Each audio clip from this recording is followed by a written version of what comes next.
Where's everybody from? Chicago. Boston.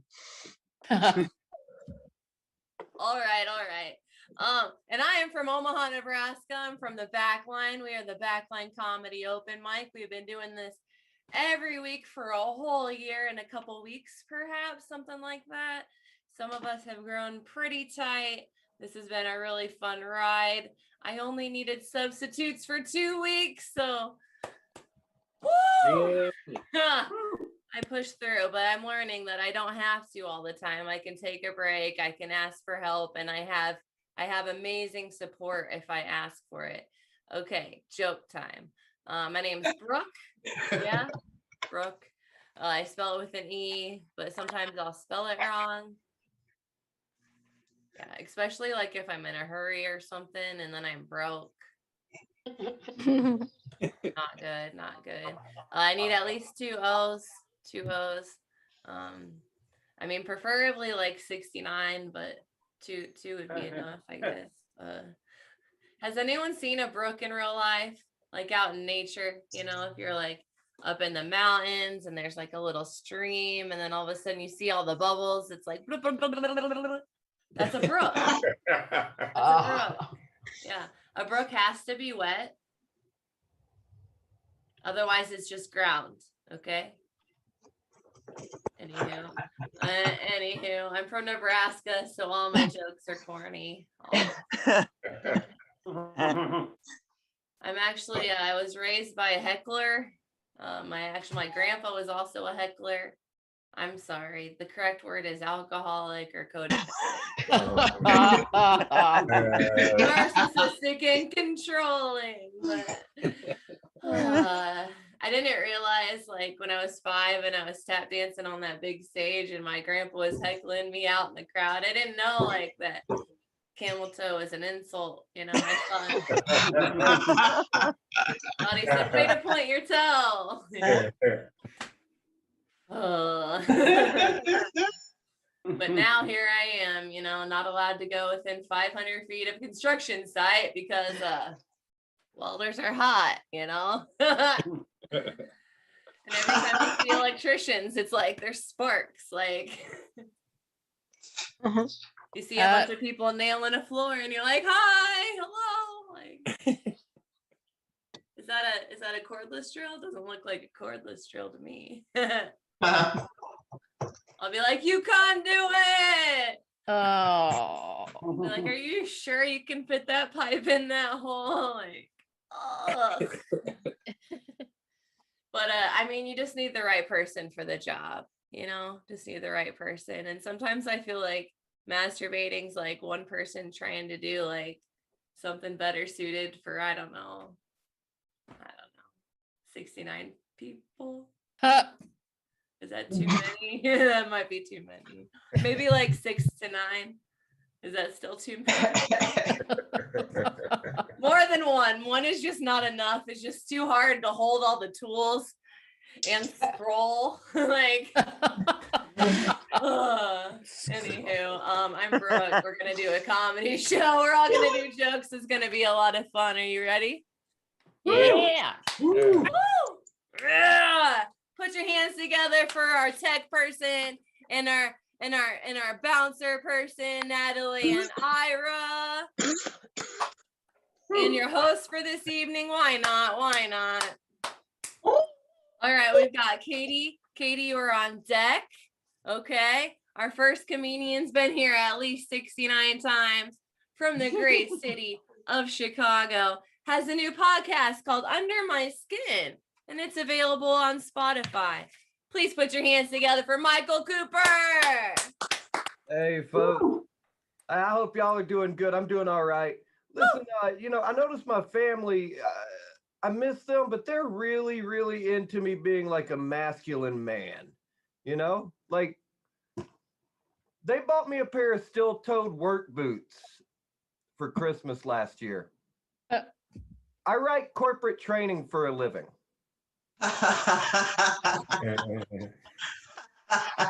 My dad was like, yeah, but you're a man and a man needs steel-toed work boots. Like, I write poetry in my spare time. Not that much thought, not a lot of reinforcement required in my footwear. Quick trigger warning, we're going to reference the Chauvin trial in just a moment. If you find that difficult for you, just for a minute. Listen, I do build training for a living, and I got to tell y'all, watching this Chauvin trial stresses me the fuck out, because what the defense is doing is they keep bringing up all of these people who train cops, and those folks who train cops then have to prove that they trained the cop not to kill people. And I keep thinking, was I supposed to do that with like I teach like gas station attendants and shit how to do their job. Am I supposed to, did I forget something? Am I supposed to let them know, hey, don't murder somebody who is a customer at your 7-Eleven? Is that a lit on a checklist of some kind? You might think, well, cops are more likely to be in a situation like that, where they might be in a situation where they could reasonably consider taking the life of another person. And if you think cops are more likely to do that, you've never worked an overnight shift at a 7-Eleven.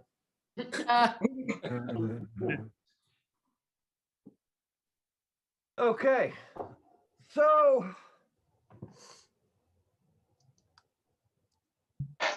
I got the type of anxiety makes people think I did something. I got the type of anger makes me think I did something. It's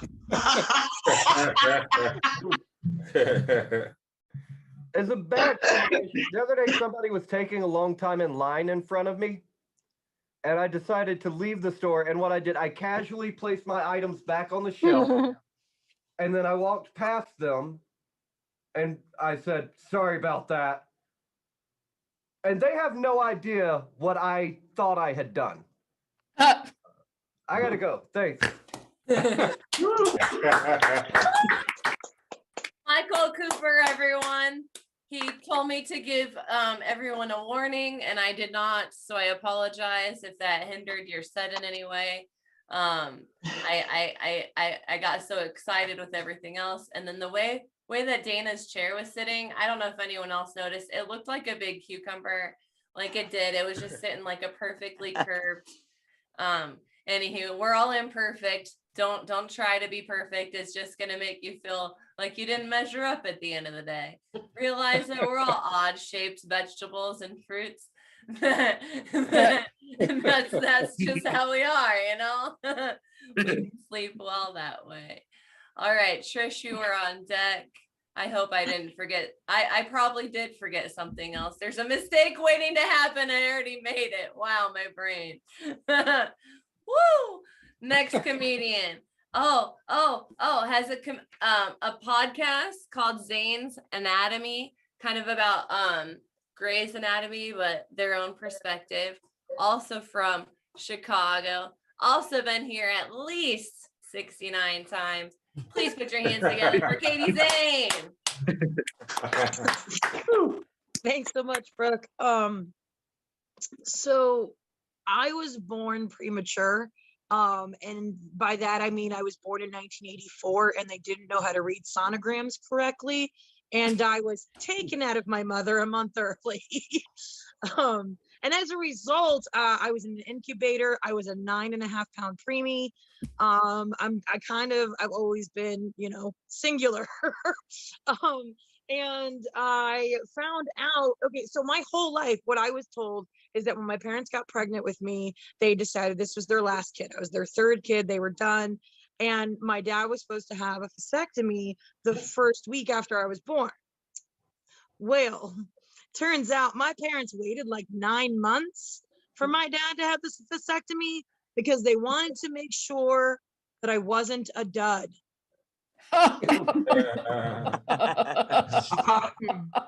Also, fooled them. I've got like 11 diseases and disorders.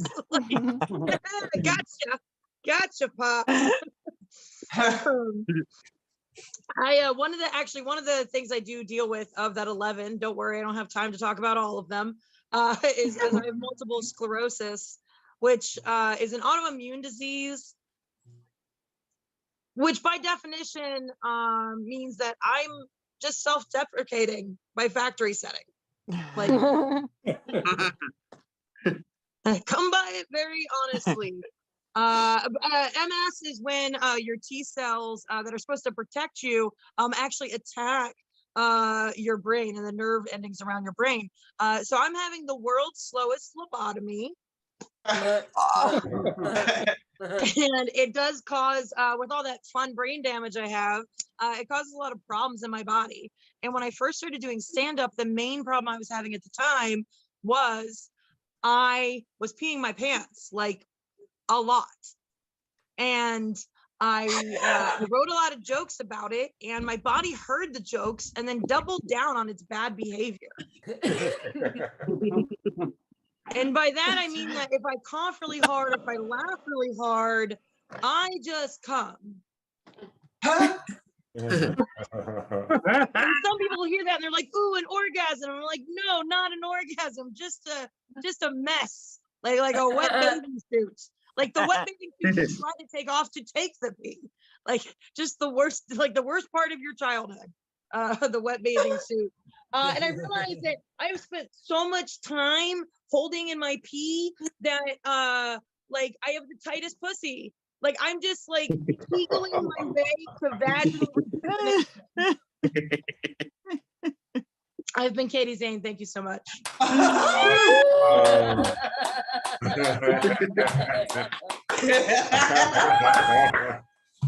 Right on. I don't know about everyone else, but how do we hear more? My goodness. Check out Zane's Anatomy. Check out, there's some mics that they host during the week. There's a lot of ways that a lot of us stay connected with one another. So if you're not in, just jump in. Lots of fun things to do. Hell yeah. Hell yeah. Woo! All right, on deck is Stephanie. Stephanie is on deck. First time here, Stephanie. Whoa. But first, from Chicago, yeah, third Chicago in person in a row. Has a show April 16th. Is it hot in here? Always a fantastic show. Always a fire lineup. Please put your hands together for Trish Sullivan. That's me. Thank you, Brooke. Thank you, Backline. Congratulations on a whole year of doing this and doing it well. You mentioned making mistakes, Brooke. Every month at my show, I make a different mistake. I try for it to be a new and original one, so that I'm gonna do one. Yep. I try to not do the same one over and over. Sometimes I have, but it's not my fault. This time I spelled my name right this week. First time in 3 weeks. So for this show, I actually meant to spell it wrong, and then I forgot to because I made a mistake. So I want to clear a few things up. No, I do not have a great meatloaf recipe to share. And no, I am not your favorite lunch lady from your middle school cafeteria. I'm just not. But I do have 47 cats in my backyard. And if you piss me off, I will feed you to them. Okay, that last part is a lie. I live in an apartment. The cats are in my side bedroom, but all the rest of it is true. January, I'm really good at segues. January, I started meditating regularly for the first time in my life. I meditate every day now for more than 90 days, which is really impressive. But I just want you to think about that for a second. This is me meditating every day. This is me calm and relaxed. So, I was raised Catholic. Like I said, I really am good at segues. I was raised Catholic. And when I was in my 20s, there was this one time where I went to church with my parents. It was like a Saturday. It was some special occasion. And I went voluntarily. But afterwards, we were talking to the priest, who was a family friend. And I don't know what provoked it, but I said, Father Michael, what magical powers does your penis have that allows you to be a priest and not me? Tell me what that is. And my father went, oh my God. And my mother was like, oh my God. And the priest was like, I don't know. But I've been thinking about this recently, and I think that all people who have sex with people with penises should ask that same question. What magical powers does your penis have? I mean, it should at least be, I can reach your G-spot. My boyfriend Angus, his can blow glitter. So I think that's impressive. So if they don't have a good answer like that, move along. Find a different penis, one that's more interesting. I have 10 seconds left and I'm going to give it back to the room. Thanks. Have a great night. Queen Trish. Hell yeah. Hell yeah. I think it is hot in here. It is hot. Yeah. That's why I have my fan on. It was 69 degrees and rainy. So wet. And same with Chicago. Wet and 69 all week. Trish knows. Trish knows. I made another mistake. So Stephanie, you're on deck. Our next comedian. She's from the future. She is fantastic. She made it here. She's like, I'm finding it. Help me. Please put your hands together for fabulous Abby November. Oh, a big hand for your host and her assistants. And this is wonderful. And you're such good Christians or whatever you are. Thank you so much for bringing this old Jew up here. Yeah, I don't have the 69 jokes. Been there, done that 50 years ago. I don't know what to do with it. Who ties who up? We don't know. And as far as poor Katie, oh my God. Katie, I have a genetic disease. You can't, besides being Jewish, you can't believe what I have. It's pulmonary hypertension. If you look it up, I'm dead. But I'm alive since 2006, since the diagnosis. So they gave me some drugs. And of course, it's sildenafil. Anybody know what it is, Michael? That's Viagra. And go to the doctor. He says, oh my God, I think you have a hormone problem. You have hairy thighs. I said, Doc, where do you see my nuts? And then the other doctor said, she was a little tiny skinny bitch, and she said, don't lift anything over 15 pounds. So I said, well, that's a problem, Dr. Freelander or Freeloader, whatever your name is. I said, why is that a problem? And I said, because how do I get my ass out of bed every morning? Anyway, that was funny. And yeah, the oxygen hose is my best friend. I was nominated Last Comic Breathing in Colorado. In Colorado, they call me the world's most inappropriate grandma. I don't know where the clock is. Where's little Ira? They're probably out for a smoke, but that's neither here nor there. Yeah, I've been there, done that, all that stuff. Yeah, the tight five. She says, make sure you have a tight five. I said, honey, I haven't been tight since 1969. If you remember, that was before you were even a wink in anybody's embryo.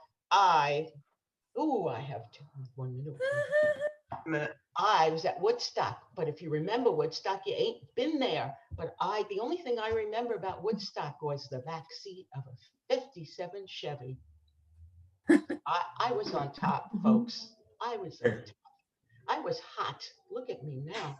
Do you know I was Miss November 1965, Brooke? Look it up. Look it up. I was hot. Yeah, I melted. But the big spread in the magazines in those days, Trish, in Miss Playboy. Well, it wasn't Playboy exactly. The journal was Guns and Ammo. And I was holding a big old M16 or a 626, whatever it was, covered my hoo-ha. And I have 1 minute left. I just want to tell you about No, now you have 3 seconds. I have 3 seconds. Don't be a putz, guys. Wash your nuts. Yes. Don't be an ass. Wash your ass. Anyway, wash your body parts. Bye. Isn't she cute? You heard her. You heard her. Don't be a putz. Don't be a putz. Wash those nuts. And I don't mean I walnuts. hope that Abby November has merch and you can buy a sticker or a button that says that. And You can wear it and your mom could be happy to know that if you got hit by a car and you would be in an ambulance, you would have clean nuts. Clean nuts. Thank And you wear for clean that. bloomers too. One more round of applause for Abby. Clean bloomers. Okay, I'm gonna have to go. I have a grandchild. I know here, there's 69 more things we could talk about. and I don't want her to hear them because she's just a little baby girl of 21. Bye, everybody. Okay, I okay. love On you. deck is Newman. Newman, you were on deck. Our next comedian, I teased her earlier, but she's here now. It's her first time. So we're unmuted. We're going to laugh loud at the funny parts. She's from New York City, but she's from Cambridge in the UK. I don't know why I changed my voice for that. Yes, you do. I do. Stephanie Lawrence Comedy on Instagram. Please put your hands together right now for Stephanie Lawrence. Thank you. Yeah, I'm back.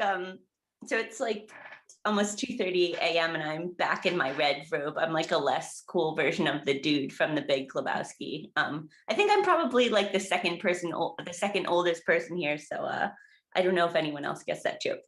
But yeah, I recently wore, so this is like my red comedy robe, which I wear all the time. And recently I did a comedy show, and one of the female hosts was like, you need to put on some makeup, you need to put on a bra. And I had tuned her out at this point, but that was kind of screwed up that she said that. So now I'm just wearing, I'm wearing this every time. And that's a little bit sexist because I'm not talking about any of the men here, but there's some men out there who look like they spent the night crawled up in somebody's asshole. I'm sorry, like they put up there. They packed up their things. I'm from New York City, by the way. Also half Jewish. Holler, so there's another Jew here. Fun times. She's not the only one. Mazel tov. Anyway. Yeah, so they look like they packed up their things and they just crawled up somebody's ass and they were too lazy to die up there. And that's what they look like. So she's telling me, I had been up since 4:30 a.m. with a daughter. I have a 3-year-old daughter and a daughter's almost 6. She had me in a chokehold. I was just like, and I'm too lazy to put on makeup. Wow. Anyway. Yeah, so that was fun. And yeah, so no, I'm just in my robe. I just got out of lockdown. No, we're still in lockdown. 3.0 apparently. I think that makes them sound cooler. It's like 1.0, 2.0, and 3.0. But yeah, we're in the final frontier now. We're allowed at, an hour outside. And I managed to, I said this to my husband because I am such a prick. I said, I cannot get burned. He was like, are you gonna wear some sunblock? And I was like, no, I can't get burned. Not I won't get burned, like I physically can't get burned. And it's like, if you look back at my ancestry, I very well can. It's like, pick a country where they're translucent. It's like Norway, Poland, like all these countries. Yeah, so that's fun. So I'm just going for the tomato look, like the squash tomato look, and matching my robe. And yeah, I just keep getting more burnt every day. But yeah, so that was a highlight. But the main highlight was during this last lockdown, I had to homeschool both of my daughters. And I thought, okay, I'm only going to teach them curse words. Like, I'm not going to teach them anything useful, although I'm a teacher and private tutor. I'm clearly that's not very well. I don't know how to do that unless I'm getting paid. If I'm getting cash, I know how to do it. Otherwise, I'm just like, well, I don't know. But yeah, so basically I thought, okay, this is a really good time. Oh, whoops, I'm going over my time. Nope, I gotta end. Sorry about that. Whoops. I just saw the timer. I know, and you're up so late for us. You were up so late. That was awesome, Stephanie. Thank you for staying up so late for us. Oh no, that's fine. No. One more round of applause for Stephanie. Sorry, I went over the time. I was like, I set an alarm and then that didn't even work. I was just like, I was born in the wrong decade, clearly. It's cool. It's cool. Everyone, just so you know, there's a timer in Natalie's window. We go to 3 minutes. we have a lightning round at the end, but if more than 8 people go over their time, we do not get the lightning round. So we're keeping track. I think we're at 2 already, but that's okay, right? We're not gonna have 6 more, right? We're not gonna keep that train rolling. We'll keep the funny train rolling though, because that was funny shit. Thank you, Stephanie. You're welcome. We've got Janice on deck. Janice, you are on deck. Our next comedian, he's been here before. He's from Santa Clara, California. Please put your hands together for Newman Shai. Guys, I think my penis has a special power, you know? It has the uncanny ability of being like exactly like the last season of Game of Thrones, where it really should have been longer, and it's disappointed pretty much everyone who's seen it. So yeah.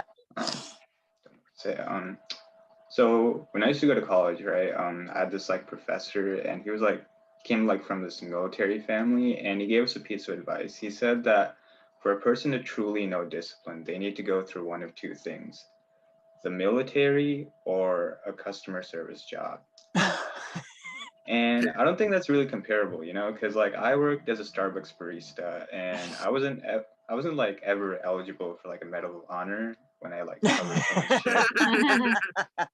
No one was like thanking me for like my service when I did an 8-hour shift. Like there aren't support groups for people like me who like dealt with Karens and shit like that. And you know, nobody really understands that loss when like your favorite coworker transfers stores. So you know, I'm just gonna put it out there. I think being a customer service worker is just way worse. Yeah, so one of my friends, he sent me this video of this life coach going, remember, when something bad happens, there's always a silver lining. And then some guy gets up and he says, well, my grandma got Alzheimer's. Where's the silver lining in that? And this life coach, he says, well, your grandma can re-experience watching her favorite movies again. And that was the stupidest thing I've ever heard, you know? Because like, yeah, grandma forgot about her husband, kids, her wedding. But you know, thank God she can watch Dumb and Dumber again like that. It's a big silver lining. I'll be honest, I think like, I wish newscasters had that same attitude, you know? Like they'd just be like, yeah, sure, there was a mass shooting. But think about how many Twitter followers the survivors will get, you know, like that. That's a big thing, right? I wonder if that like surfer from that like girl from Soul Surfer, like whose arm got bitten off by a shark. I wonder if someone went up to her and was like, "Look, I know this looks bad, but they're probably gonna make a movie about you, so you know, I think you came out on top." I guess I'll end it on some. I found some like very interesting news recently. They're making a spin-off of that sitcom Married with Children. It's gonna be called Married to Children. And it's going to be directed by Woody Allen, so, you know. All right, thank you, guys. I'll give my time back to the room.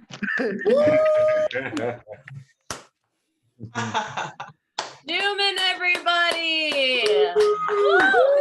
So glad to see you. That was some funny shit. Married 2 children. We laughed. That really happened, right? Like, yeah.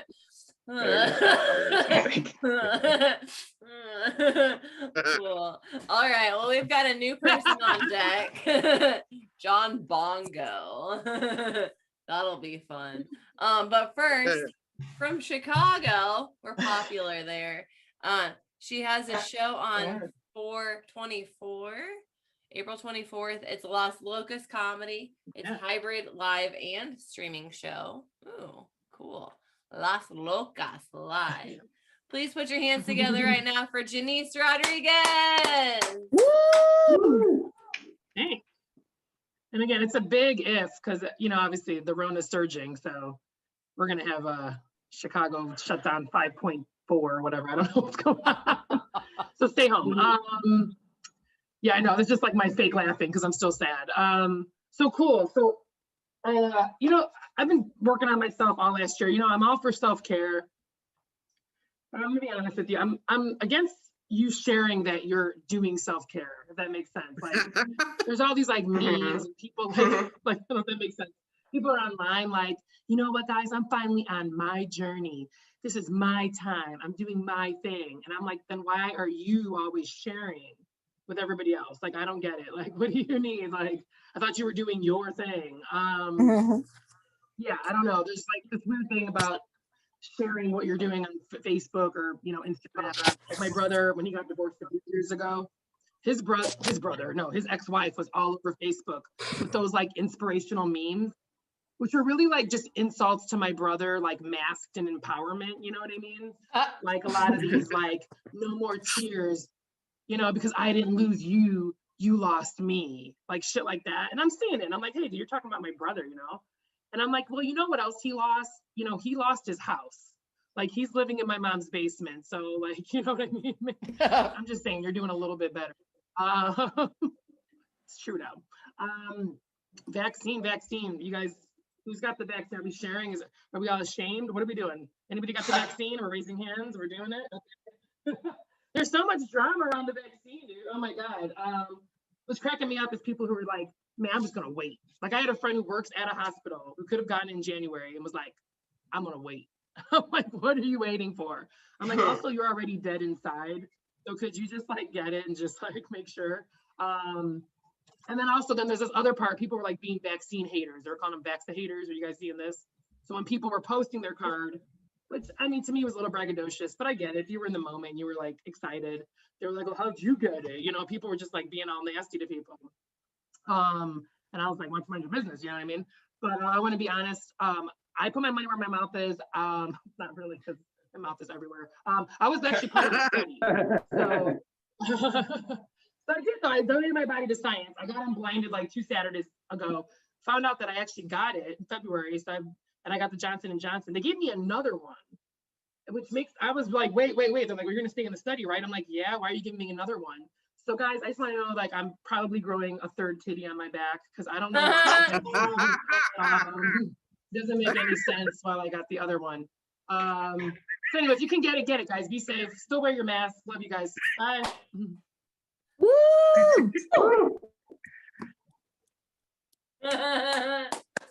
Janice Rodriguez, everyone. I don't know. I'm gonna be thinking about that third titty for a while. Like, is that okay? Like, if we hug, like, I don't like. What do you do? Like where do you put your hand? Like, either way, like, cool. Somebody snorted. That was great. Hell yeah, that was awesome. You'll have to bring that back. Don't let that go. Talk about that more. You know. Maybe you end up having like a fake, you know, you go to surgery and you talk about how you got your third titty removed and anywho, Emma Paxton, you're on deck. Our next comedian, first time here. We're excited. Please put your hands together for John Bongas. Bongo. Hey, thanks for allowing me to be here and introducing me. And yeah, I got that name in rehab, so Nice. there's that. But, and I would love a third titty. Are you kidding me? I don't even have two, but I would love. Geez, a third one? You're lucky.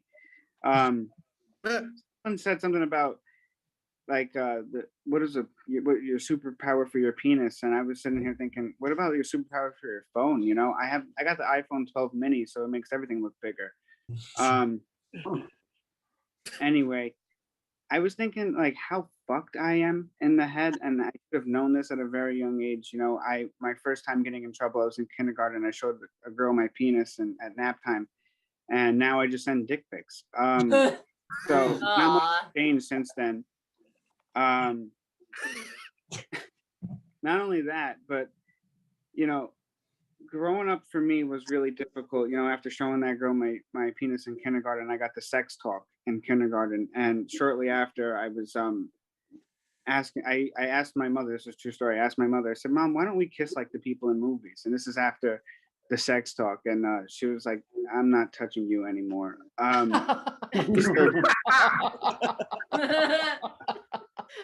I've grown to learn that like I hate sex. I'm getting tired of it. I'm just a little backstory. I'm 23. I'm the youngest person here, I think, and I'm tired of sex. I'm over it. I want to skip to the part where I'm married and it doesn't happen anymore. You know, because we lie about it. That's the problem. You know, guys come fast and girls don't come at all. So why are we pretending? I mean, have you ever seen like a Chihuahua hump a stuffed animal? That's me. I'm just very few quick pumps and I'm done. I have a friend who is 33 years old and he has a drinking problem and he has a Viagra prescription. Is that what I have to look forward to? I'm over this. I wish we could fast forward to the point where I get married, we have kids, we get divorced, and I end up in AA. I'm gonna end early. That's all I got.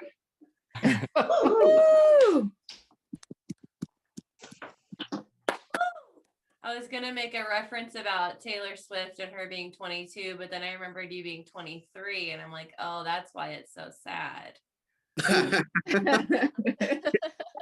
I want to say hang in there, it gets better, but I don't know that for sure. But you're right, like we don't know how to actually appropriately touch each other. So I might come up with a grown-up sex ed video. Wait, not too grown up.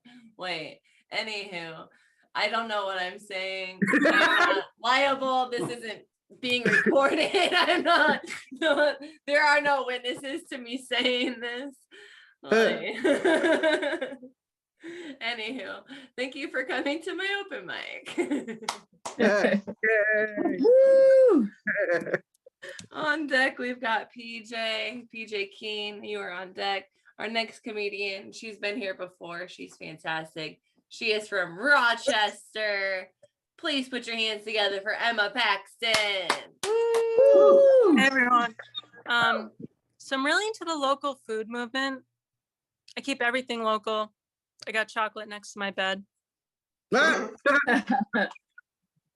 I'm going to share with everyone my deepest, darkest, most shameful secret ever. I like a song from the Glee soundtrack. Love Glee. But do you think anyone's ever listened to the Smiths in a good mood? I don't think so. Does anyone like the show Queer Eye? Yes. Yeah. Okay, cool. So I kind of feel like, yeah, it's a great show. Very uplifting, right? Very like feel good, cozy. I feel like every time the news gets worse and more upsetting, Queer Eye should put out like a new season. Yes. Basically. Great idea. And I think they should rename it Queer Eye to Tear Eye.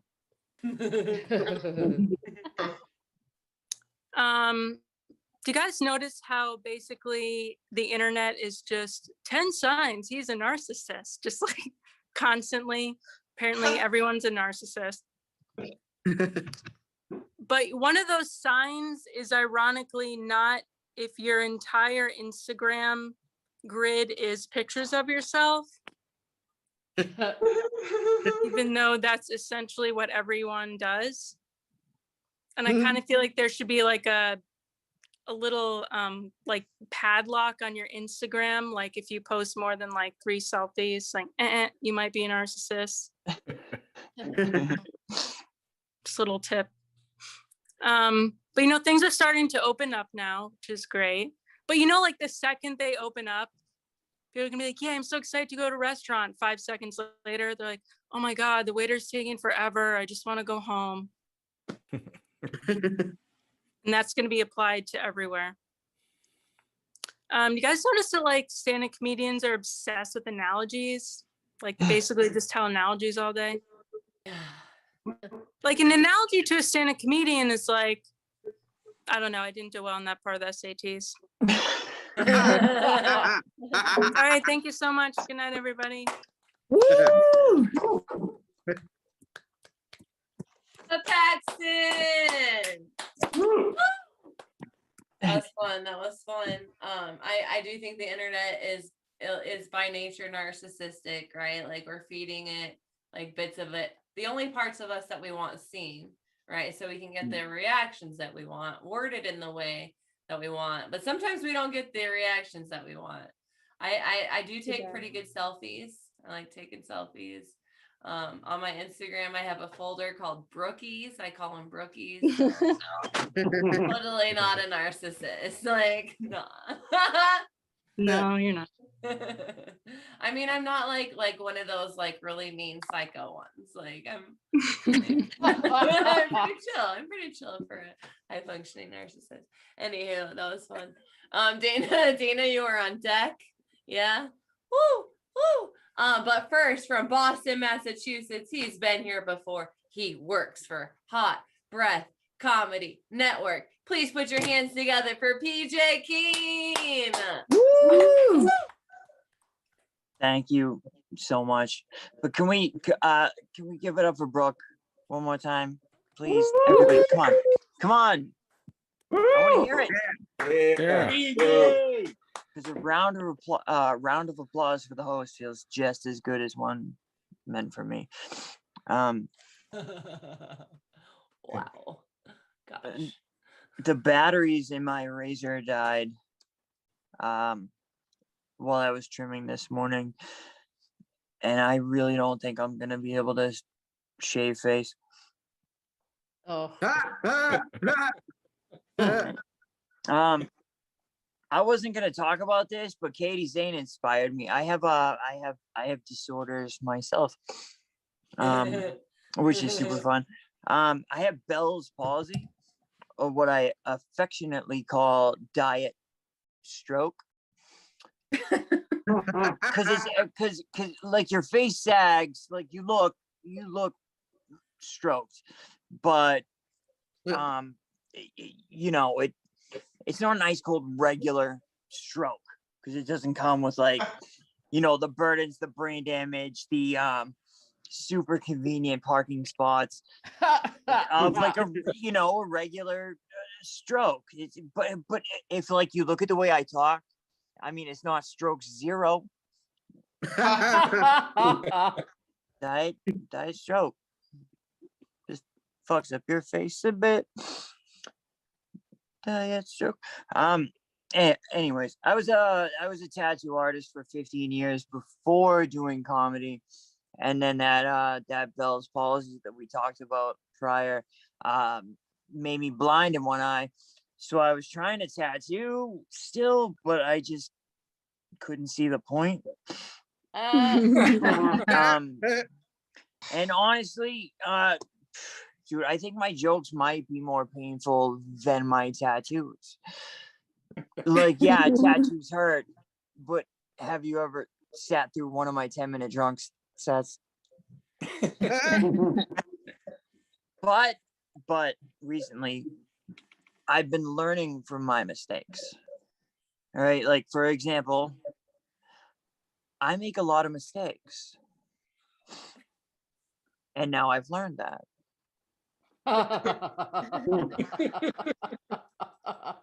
I lost my window. I don't know how. Okay, there we go. Okay, real quick. Now that I'm a comic, people ask me to tell them a joke like right on the spot, and I know a lot of you are comics. So what I do is I turn it around and I say, "What do you do for a living?" They're like, "Oh, I build houses." Like, "Oh, okay. You build houses. I know you don't have like a hammer and nails and wood or land to build on, but if you build me a house, I'll talk shit about it." Thank you. Sorry for going 8 seconds over my time. PJ Keen, everyone. Woo! If you build a house, you will make fun of it. I think if you build a house, fuck yeah, good job. That took a lot of work. And if you heard my set at the beginning of the show, like you might have needed, a lot of people to build that house, like, plumbers, doing all the plumbing, and like, oh, every time I date a shingle, every time I date a roofer, I get a shingle. Woo! Anywho. Wow. Okay. Seth Raven, you are on deck. Our next comedian, kind of a wizard, kind of a kind of an epic, kind of like personality wise has a few, because okay, like Just follow her, follow Dana on Instagram. Just get caught up, watch some YouTube, watch some fart talks, then you can comment. But right now, just put your hands together. Help me welcome to the screen our next comedian from Phoenix, Arizona. She is as hot as her comedy. Please put your hands together for Dana Whitson. Thank you. Thank you so much, Brooke. Thanks, everyone. I have scoliosis, which means I lean very far to the right, but not in a way that divides a country.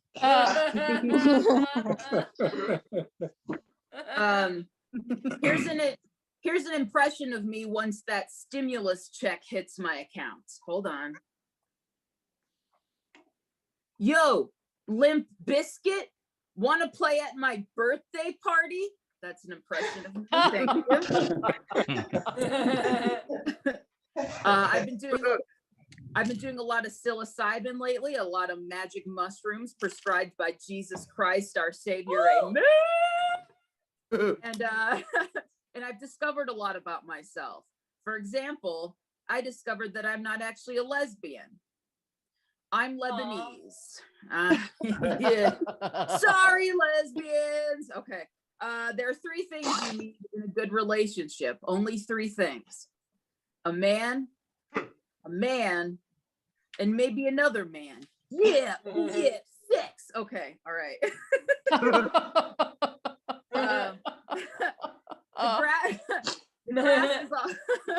The grass is always greener on the other side, unless that grass has irritable bowel syndrome.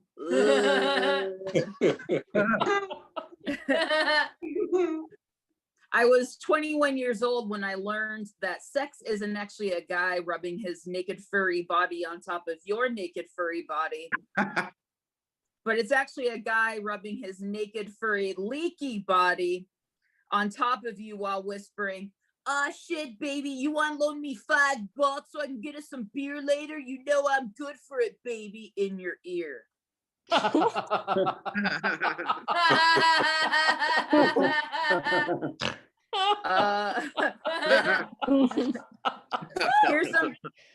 Here's some things I learned during my short time in college many years ago. Always be aware of your surroundings. There are a lot of creepy people out there. You have to be careful. Never go to bed with a strange man unless he's sexy and has money and his parents pay for his apartment, then that's okay. And then never under any circumstances go to a frat party, because they will kick you out if you wear a homemade shirt that says Clay Aiken should have won. Don't do that. Don't do that. And then the term hot girl summer is ridiculous and unfair, because I know many girls who don't get to experience summer at all because they're all in the psych ward. All right, thank you very much. My name is Dana. Goodbye.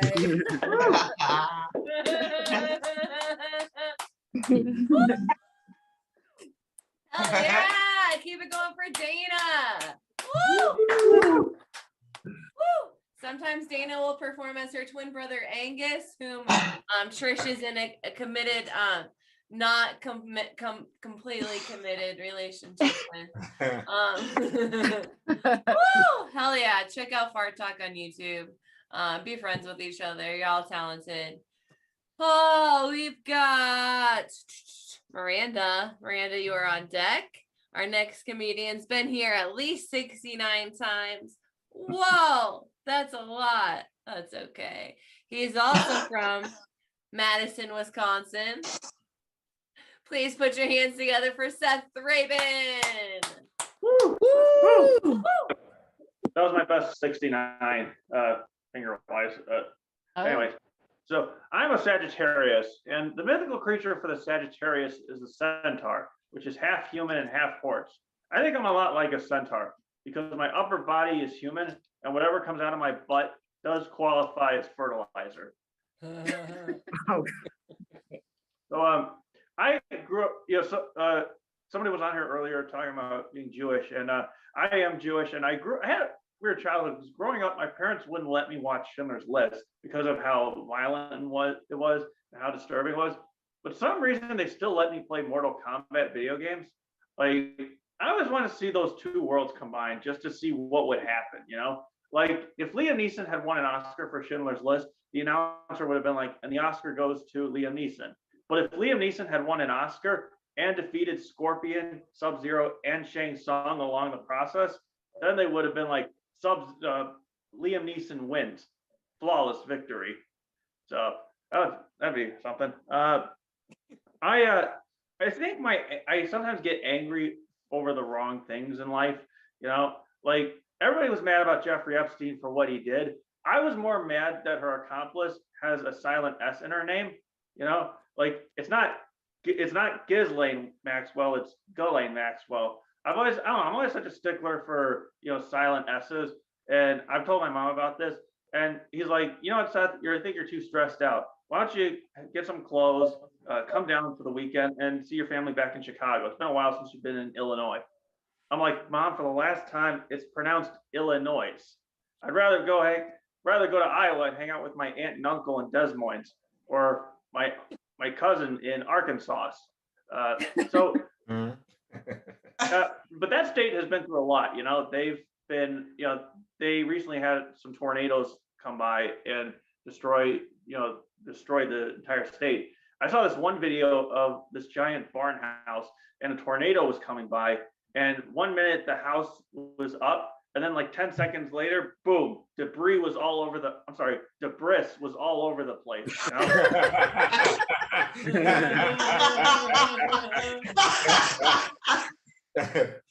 All right, I'll get out of here on this. 30 seconds left. I noticed that the grocery stores are selling these Lady Gaga Oreos. You know, the ones that are like pink cookies with a green filling in the middle. I've had them and they're pretty good. I will say this though, they're a lot better than Kid Rock Oreos. I don't know if you ever had those. That's where the cookies are white and the filling is trash. Guys, thank you so much. Have a good night.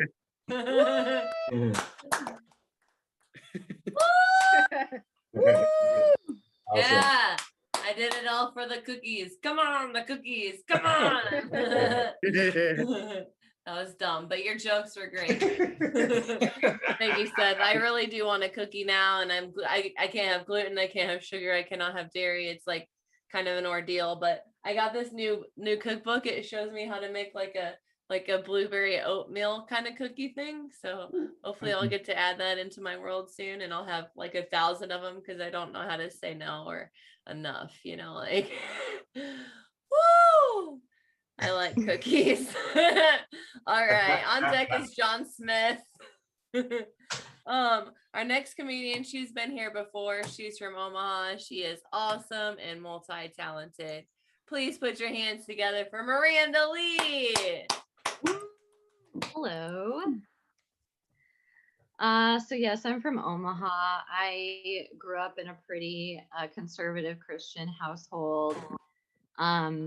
My parents were big fans of taking us camping, and I remember one time we were in the camper looking for a movie to watch or something on a rainy day, and we came across Pretty Woman, and my dad said, "Oh, well, that's a cute show. Why don't we all watch it together as a family?" And my mom, she said, "We can't watch that with the kids. It's about a WHORE." And I didn't hear the W. So for the longest time, I thought she said horse, that she was trying to spell out horse. I got Secretariat and Pretty Woman mixed up for years. But,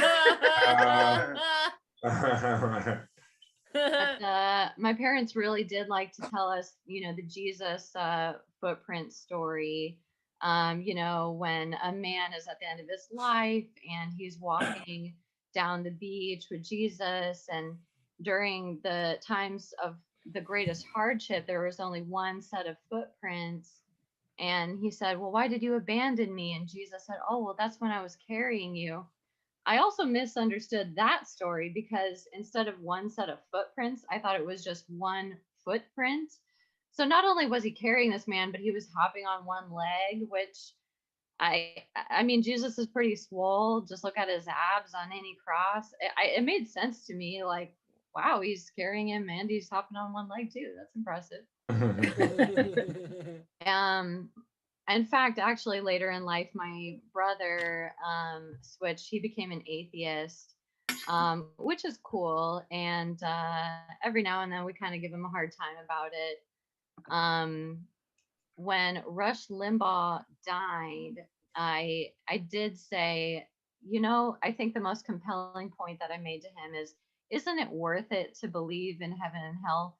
Just to imagine Rush Limbaugh burning in hell just this once, just to have that satisfaction. He said that's a really good point. So I have ADHD, and the first time I thought that I could have it, I was reading this book called Delivered from Distraction. I've actually never finished the book. I got sidetracked with another one, but it's really good. The little chunks that I keep reading are wonderful. And also this weekend, my boyfriend and we are scheduled to get the COVID vaccine, which is great, because I feel like maybe a month or two ago, getting the COVID vaccine was like buying pot, where you really had to know someone and you had to be connected in a specific way. Anyway, thank you so much. That's my time.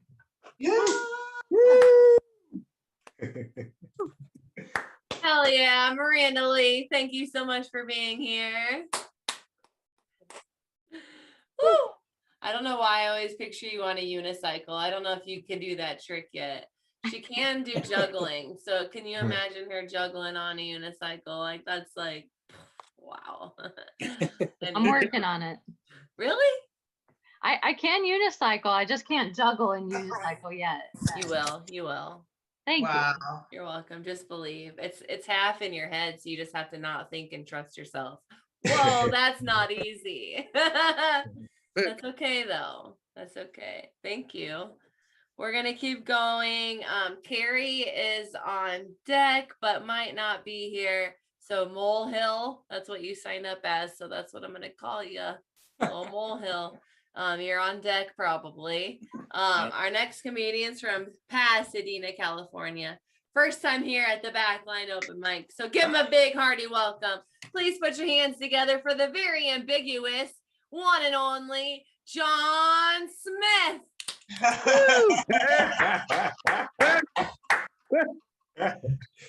Hey, I'm John Smith.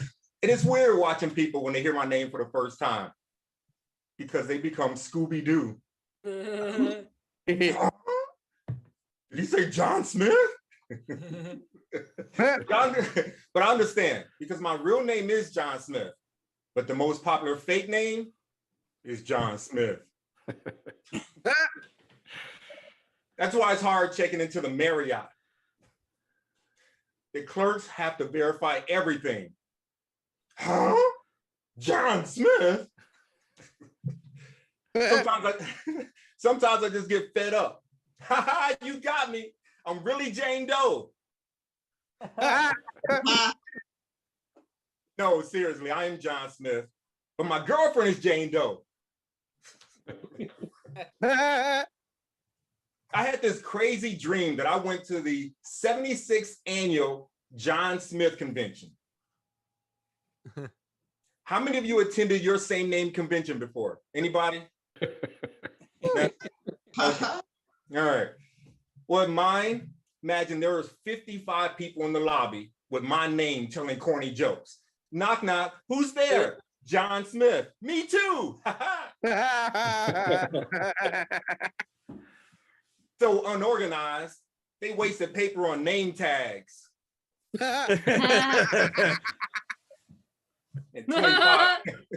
and 25 tables for sign-in sheets. Which one do I sign in at? Sir, it doesn't matter. They're all the same. Why? Imagine some prankster running by. Hey, John Smith, and hundreds of us turning around. Who, me? Him? All of us? Who does he want? Could you imagine the crazy topics for the breakout rooms? How to keep people from sending you their John Smith junk mail. I'll go to that. How to get paid every time John Smith is used in public. I'll be rich. How to renew your membership for the Witness Protection Program. I'm going. What I really hate is when people think I'm lying about my name. Policemen are like, huh? John Smith? Give me your real driver's license. I'm like, damn, officer. Oh Little kids and pilgrims are like, huh? Where's Pocahontas? no. And Stevie Wonder is like, sorry, can't tell you because that's my time. Thank you, I'm John Smith.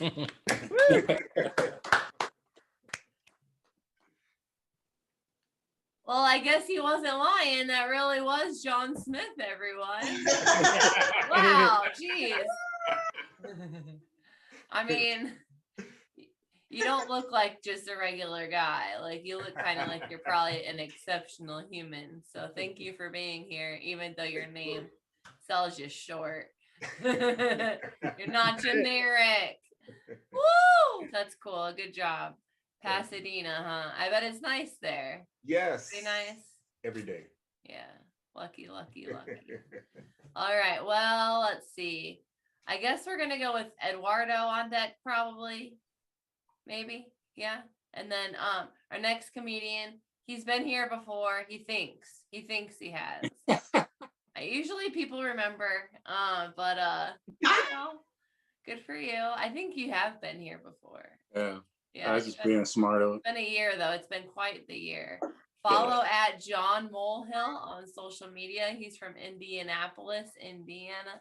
Please put your hands together right now for John Molehill. Hey, what's up, everybody? You like impressions?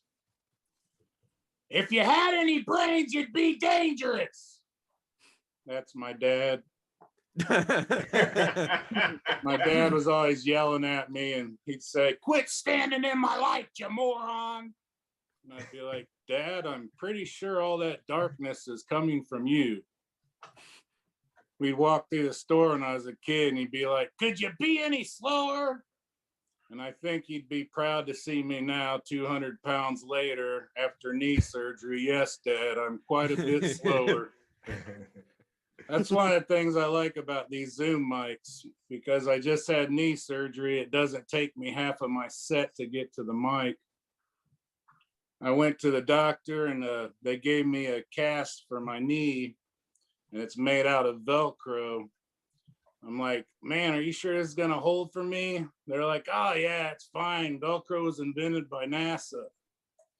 So my daughter's like, if it makes you feel any better, Dad, it makes you look skinnier. And I'm like, oh, well, thanks, sweetie. Maybe God willing, Dad'll end up in a full body cast.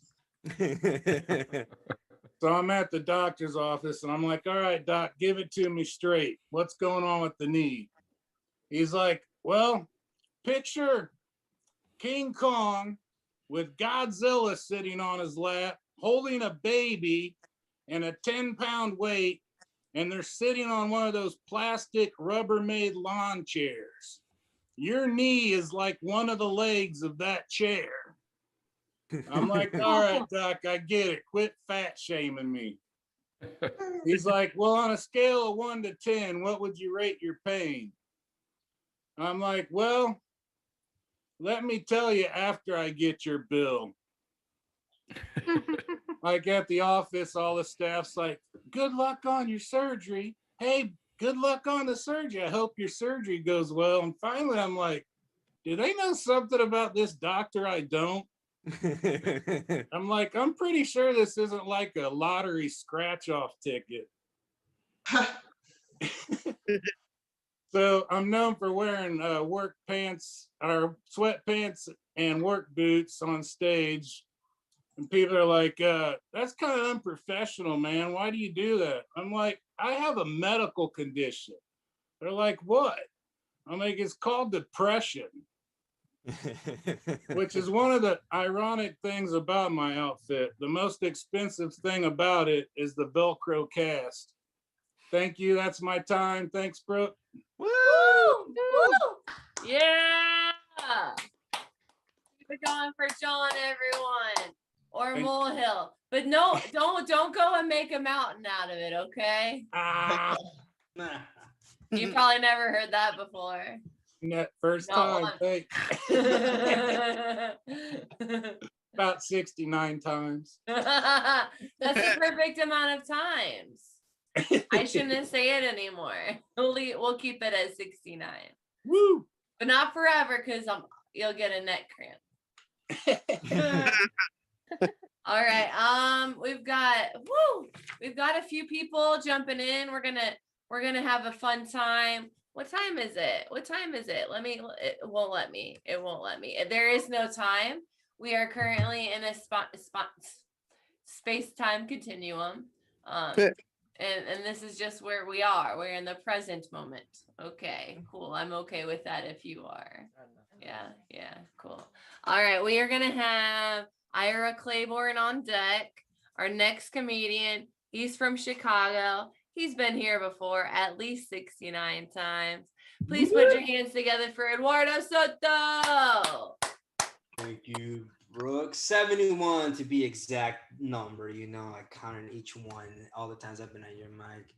I went to the park and I just sat down for a moment, just taking the weather, and I saw some animals on the ground. I thought to myself, pigeons got to be the most worthless animal on this planet. I mean, nobody gets, except for Mike Tyson. Okay, I'll respect him. He likes pigeons, so I'm not gonna talk too much shit about pigeons, you know. But pigeons don't do shit. I mean, well, they literally shit. That's all they do. They don't do nothing else but shit. I can't stand, like, if you have a car and you clean it, and all of a sudden the two pigeons are like scoping it. I'm like, look, man, that car is nicely washed. Let's just shit all over it. And they do. They get the side. I don't know how they get the handle on the door. It's like, what did you do? Did you like curl into it and just scoop your shit out of there? I'm like, well, what is that? And then what else? And then if you don't pick it up after what? If you don't clean after 2 days, you have to like use like an ice scraper to scrape it out just because it gets stuck on it. And then you're trying to put like a washcloth on it and then trying to spray it. It makes a bigger mess. I'm like, this is why I keep a handful of rice just to throw it at them. Maybe they might explode. I don't know. I just can't stand pigeons. Seeing them, they're just worthless. Geese are worse just because they like to shit on your shoes when they walk by. They don't care. They're like walking by, looking at you hard, and they just walk by, keep shitting on you. I'm like, that's some disrespect. At least do it on the grass, you know. At least do that. I'll never forget one goose headbutted a little boy. He just wanted to touch it, and the geese went quack and boom, headbutted him. I ain't gonna lie, I laughed. Okay, I laughed because the little boy just went like this. I'm like, you know, that was just funny to me. I find it really funny when kids fall down like that. I'm not gonna lie. Okay, that's just my guilty pleasure I have here. I was checking my credit score the other day. I haven't checked it in years, and I was just checking in. They were asking me, I put this stuff in there, like your ID and all that. There was a question they were asking me, like, do you have these type of debts? And I looked at one. I'm like, who still shops at Sears? I asked, because they're asking me, do I have a Sears credit card? I'm like, I thought Sears died like a long time ago. How is that thing still alive? It's like it's on its last legs. Like it's still hanging around. Just die already. Like Kmart said, you know what? We can't handle this no more. Sears is still hanging around. Like same thing with JCPenney. Who shops there? Then I realized my mother still shops there, so I don't say anything anymore. I'm like, you know what? I stay away from that. Like, look, I'd rather get my shit at Walmart before I go to JCPenney any day. That's what I'm saying. That's my time. Thank you. Yeah. All right, Eduardo Soto. I mean, I think that we all shop where we can afford ish, and where we like the style ish. But every now and then you'll find something at another store and you're like, okay, I'll take you home with me. I'll take you home. It might ride up your butt, you know, it might not stretch in the way you want it to stretch, but you know, thank you, Eduardo. That was fun. Alrighty, let's see. I put a list up in the chat, so we're gonna keep moving. We've got Gary Mox Pattison on deck. Next comedian, been here before at least 69 times. Actually helps me host. Actually helps co-host the Anarchy lately. Actually is pretty bomb AF. Please put your hands together right now for Ira Claiborne. Oh, hey guys. Hi. So do you guys remember those people, like this is before COVID, the people who didn't wash their legs? Are any of you friends with those people? Do you remember that Facebook extravaganza where we found out that some people just didn't wash the lower parts of their extremities? Anybody? I deleted them on Facebook at that moment because that's gross. I was just wondering if you guys knew how they were doing. Are they alive? That would be like a good moment for natural. I know we're not supposed to advocate natural selection, but or Darwin, whatever it is, you know, the science. We're not supposed to like that. But I mean, in this situation, y'all dirty-footed asses probably should wear a mask still, right? Okay, we at least need to wear masks. That's right. I've wondered about them. I put a lot of people in Facebook purgatory too, for shit, just anything. You're out. One strike policy for me. Like you say one dumb thing, fuck you. And I feel like that's okay because it's my world, right? If you guys get to have psycho ass conspiracy theorists, I can delete you when I see that you have crazy psycho conspiracy theorists, right? That is the America that I want to be a part of. Thank you. Thank you. I will be running in 2030. So one thing that I'm concerned about for right now, you think that's a joke. We'll play this at my inauguration. When you don't have a choice. So my leg hair, we've been talking about this for a year too. I started No Shave November 2 Novembers ago. Thank you. Yeah. I understand why beards are like this elite status symbol for men. Because if you can't grow a robust all the way around even coat, you're nothing. You're fucking nothing, right? I know, I'm kidding. But my leg hair's patchy is the point of that joke. And so I empathize with you gentle people who can't pull the bush out. I don't have that problem. Anywhere I can, okay, all right, we're TMI, okay. Here's the thing, the pink tax. The pink tax is my big beef, okay? I'm going against Big Pink. You guys know what Big Pink is? No. The pink tax, gentlemen, is an upcharge that women with bleeding vaginas have to pay to get lasers, okay? They charge, be quiet, AJ, to charge razors, right? Thank you for me. I was trying to be sassy. But so women have to pay more for razors. I think that's total bullshit.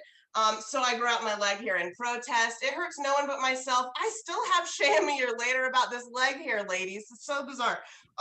You know, I don't understand. That's why women are the ones who got the pink tax, because men wouldn't give a fuck.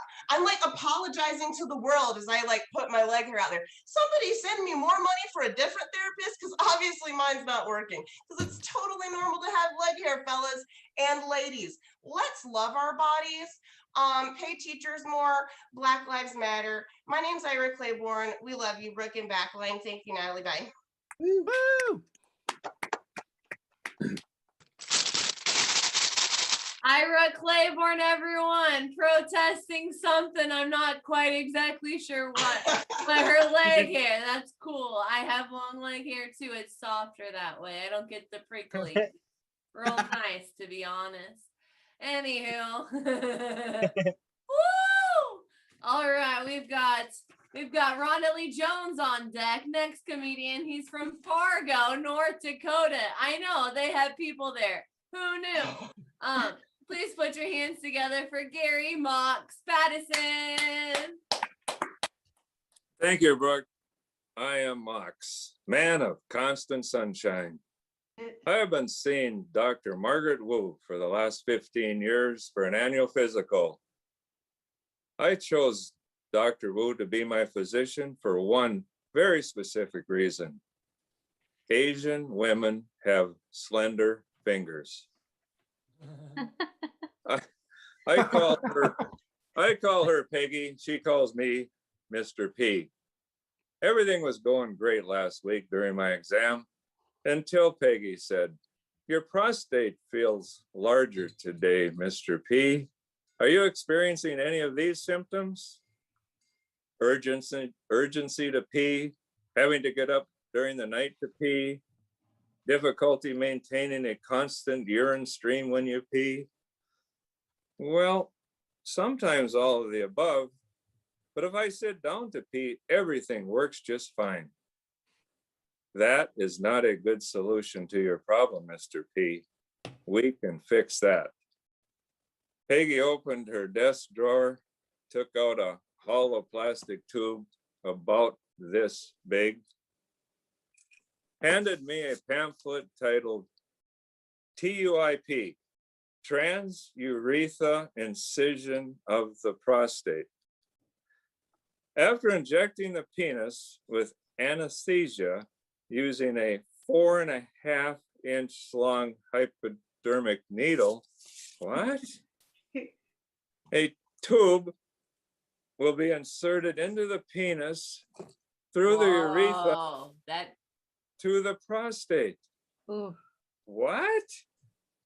It gets worse. Then a scalpel will be slid through that tube and a portion of the prostate will be surgically removed. holy shit. It gets worse. No, I can't. After the during the healing process, which lasts about 6 weeks, the patient will suffer incontinence and he will have to wear adult diapers. What do you think, Mr. P? Should I schedule a urologist? What do I think, Peggy? I think you have lost your fucking mind. You have seen my penis. This will not fit in there. Actually, I find sitting down to pee quite relaxing. See you next year, Peggy. I am Mox. Thanks for listening.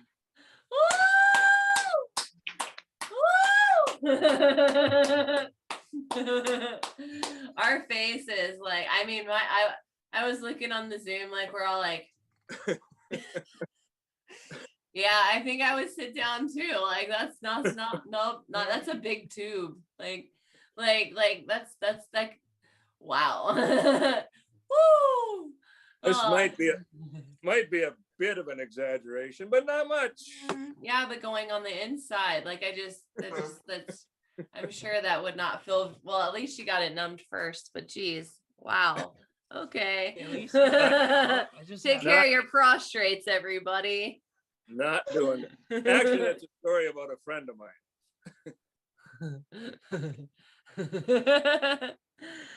Lloyd Legacy Sharp, you are on deck. Our next comedian. Sorry. Woo! Thank you, Gary. That was great.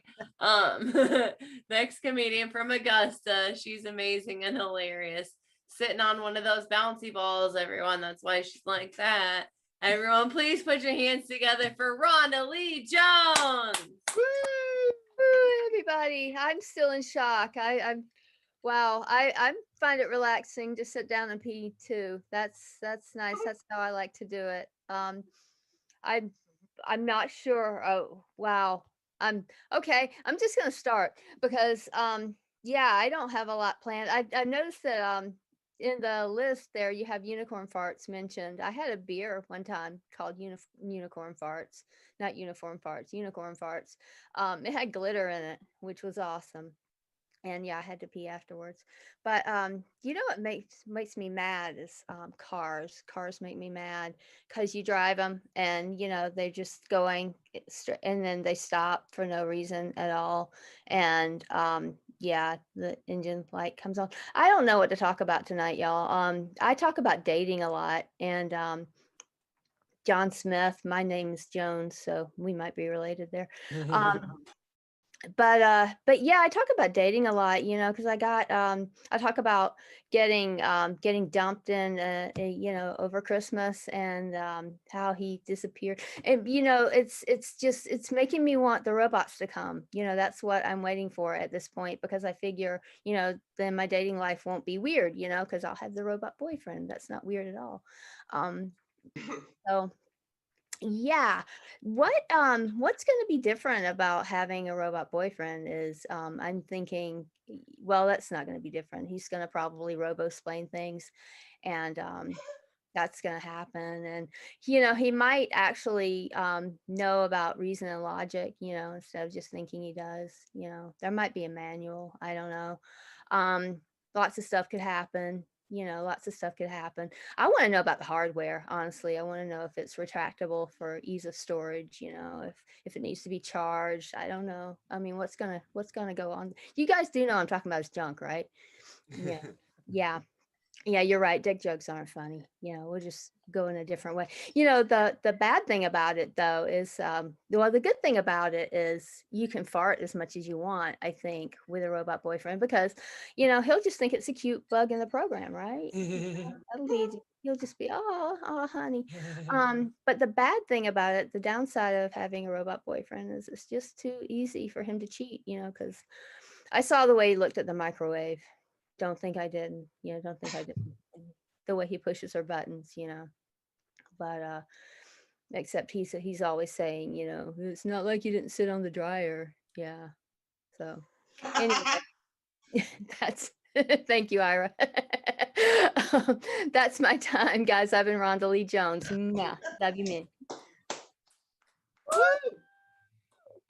Rhonda Lee Jones. I have never sat on a dryer and reached orgasm. Is that do normal people do that? I've never actually done that. You're asking. Is that a thing? Do people get off on sitting on the dryers? I've heard. I've never done it myself. I've never done it myself. If there's anyone in the group that has done it themselves or watching live, can someone just let us know if that's real, if that can actually happen, or if that's strictly myth? But you knew what I was. One more round of applause for Rhonda. Woo! But you knew what I was talking about, though. You all knew what I was talking about. Oh yeah.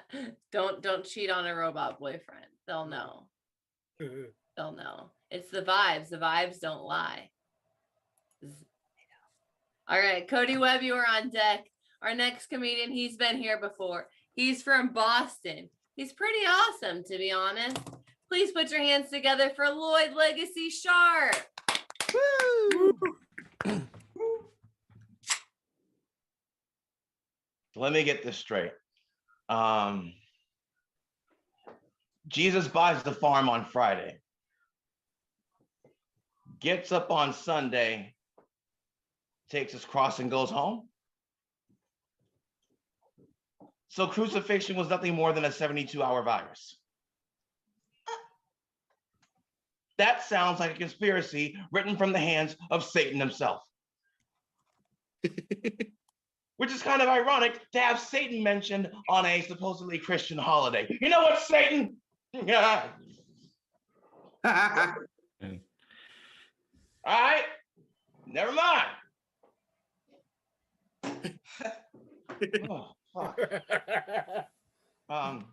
Anyway, yeah, dick jokes are not needed. I think 2020 was already the unfunny opening dick joke kicking off this decade's tight 10 as it is.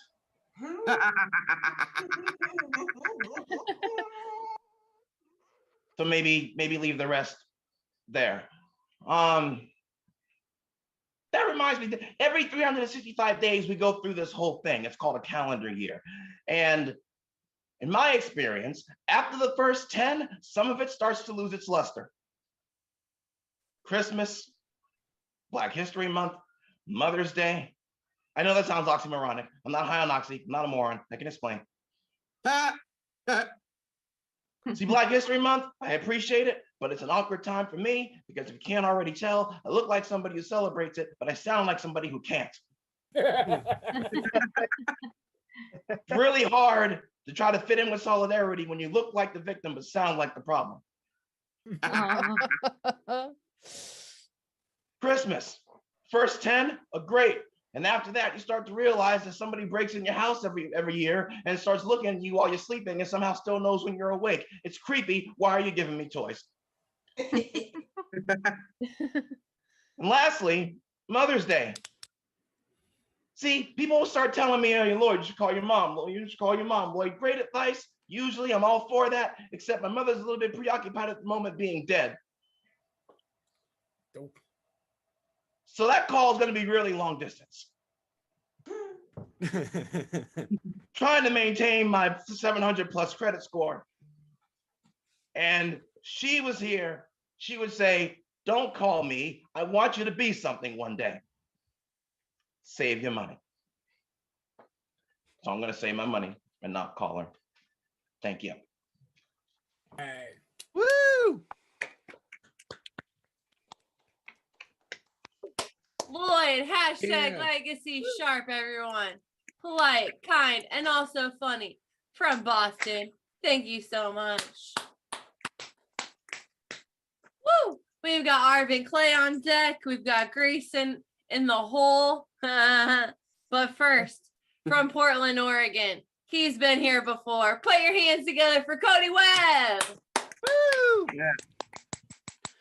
So I know a lot of women carry stuff like pepper spray and a taser to protect themselves if danger arises. But I personally don't think that y'all need to. What you should do if somebody tries to pull up on you is pull a grenade out of your purse and then go, "Oh, you want to dance, buddy boy? Let's dance." Because robbery works for 3 reasons. A, the element of surprise. B, you don't know the robber's mental state. And C, the threat of violence. And by pulling out a grenade, you've topped the robber on all 3 fronts. Like, no robber has a contingency plan for a grenade. And if they don't go along with it, just pull the pin, drop it, and run. They don't know if it's a working grenade or not. It'll buy you some time. Hopefully the city is okay with you lighting a live grenade in the city, if it is live. I don't know. Follow me for more women's safety tips. Yeah.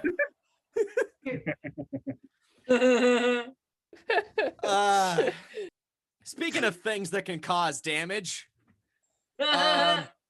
heroin's a big problem, especially in rural areas like farms. But you'll never hear about it because they keep hiding their needles in the haystack. We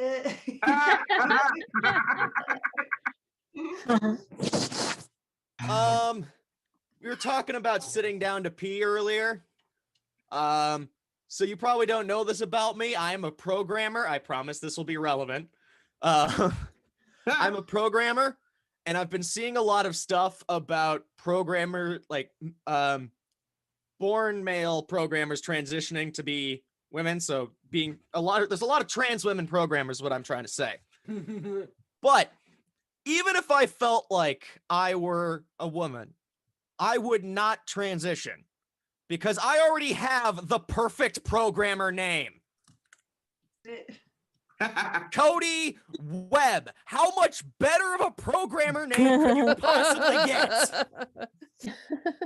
I work on an online database. Literally, like, this is self-fulfilling prophecy that I cannot change at this point. So, I mean, I don't know. I guess I'm good at this comedy stuff too. We'll see. If this programming thing doesn't work out, I'll go into comedy, I guess. All right. Thank you very much. I've been Cody Webb.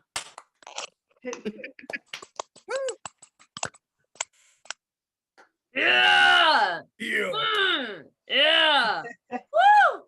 Follow him on the TikTok, you and 10,000 other people. Yeah, that's right. One more round of applause for Cody.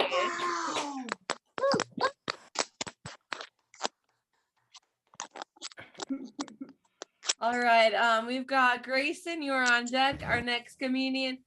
He's been here at least 69 times. He's from Pittsburgh. He's also a Jedi Knight and a friend of the Captain Solo. Please put your hands together right now for Arvin Clay. I literally, I didn't think you were gonna put that on there because I was just being a jackass. That's what I get for being a fucking jackass. Oh God. So quarantine is starting to lift a little bit. I mean, it's all going to come crashing down, but it's, I've been thinking a lot about what happens once we're not all forced to be inside. And I think I'm going to start a mic specifically for goths. I'm going to call it the open casket. We're going to put it in the cemetery. And it's the only mic you don't have to worry about dying on stage because you're already in the cemetery. Thank you. That was a terrible joke. Thank you. Thank you. Your enthusiasm for me is overwhelming. Let's see. What else? I got back to thinking about the beginning of 2020 and just like how it just got out of control so fast. Like I really was hoping that 2020, the weirdest thing that we dealt with or, faced as a nation was Gwyneth Paltrow selling out a vagina scented candle through her company Goop. Because like the candle, it got me thinking a lot about panty sniffing, and not because I'm looking for like another expensive, time-consuming hobby, but I wondered if it would kind of normalize things, like the way that like 50 Shades of Grey sort of normalized BDSM culture, or the Catholic Church normalized molesting kids. It's just something that's like ingrained in a culture. Thank you for the uncomfortable laughs. Imagine those kids. So let's see, what else do I have? Shit, I don't. This is like one of the. Oh God, yeah, no, I'm sorry, I'm like all jacked up. I actually got hired to do my first film score. So I'm like, but I also got fired from doing my first film score. And the reason was the director and I couldn't see eye to eye on the soundtrack because he thought that what I gave him was a little too dark, which is weird because it was a love story that ends in necrophilia. So it was too dark for a love story that ends in necrophilia. I'm going to leave you with necrophilia, but I'm also going to leave you with this. Let's just remember to take care of each other out there and not just the ones that look like your family members, okay? Let's just... Yeah, I love you all. yeah, hell yeah. Marvin Clay, everybody. Woo! Hell yeah. I saw him at the meat slap. There's a lot of meat slappers in the house. I haven't said anything about it on the live stream. So those of you watching, we did a tag team Tuesday. So before this mic, an hour before, started in Connecticut, the meat slap. This is your meat. They slap the meat. We all go to their mic and then they come to our mic. And after this next comic, you'll get to meet some of the two people that host that mic. Arvid, you're hilarious. Thank you. I'm glad that you were here. Our next comedian, he has been here before too. He's from New Jersey. You can follow him at G Clemens Comedy on Twitter and Instagram. Oh, this was the dad and the son is here tonight too. I remember all of this. Have you even been in touch?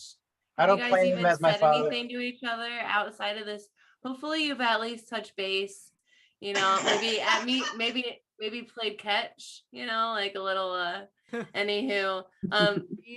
There's two people with the last name Clemens, so I just assumed they were father and son that got reunited like a month or two ago. And this is the second time that they've been in the same room together, and it's special is all I'm saying. Please put your hands together right now for Grayson Clemens.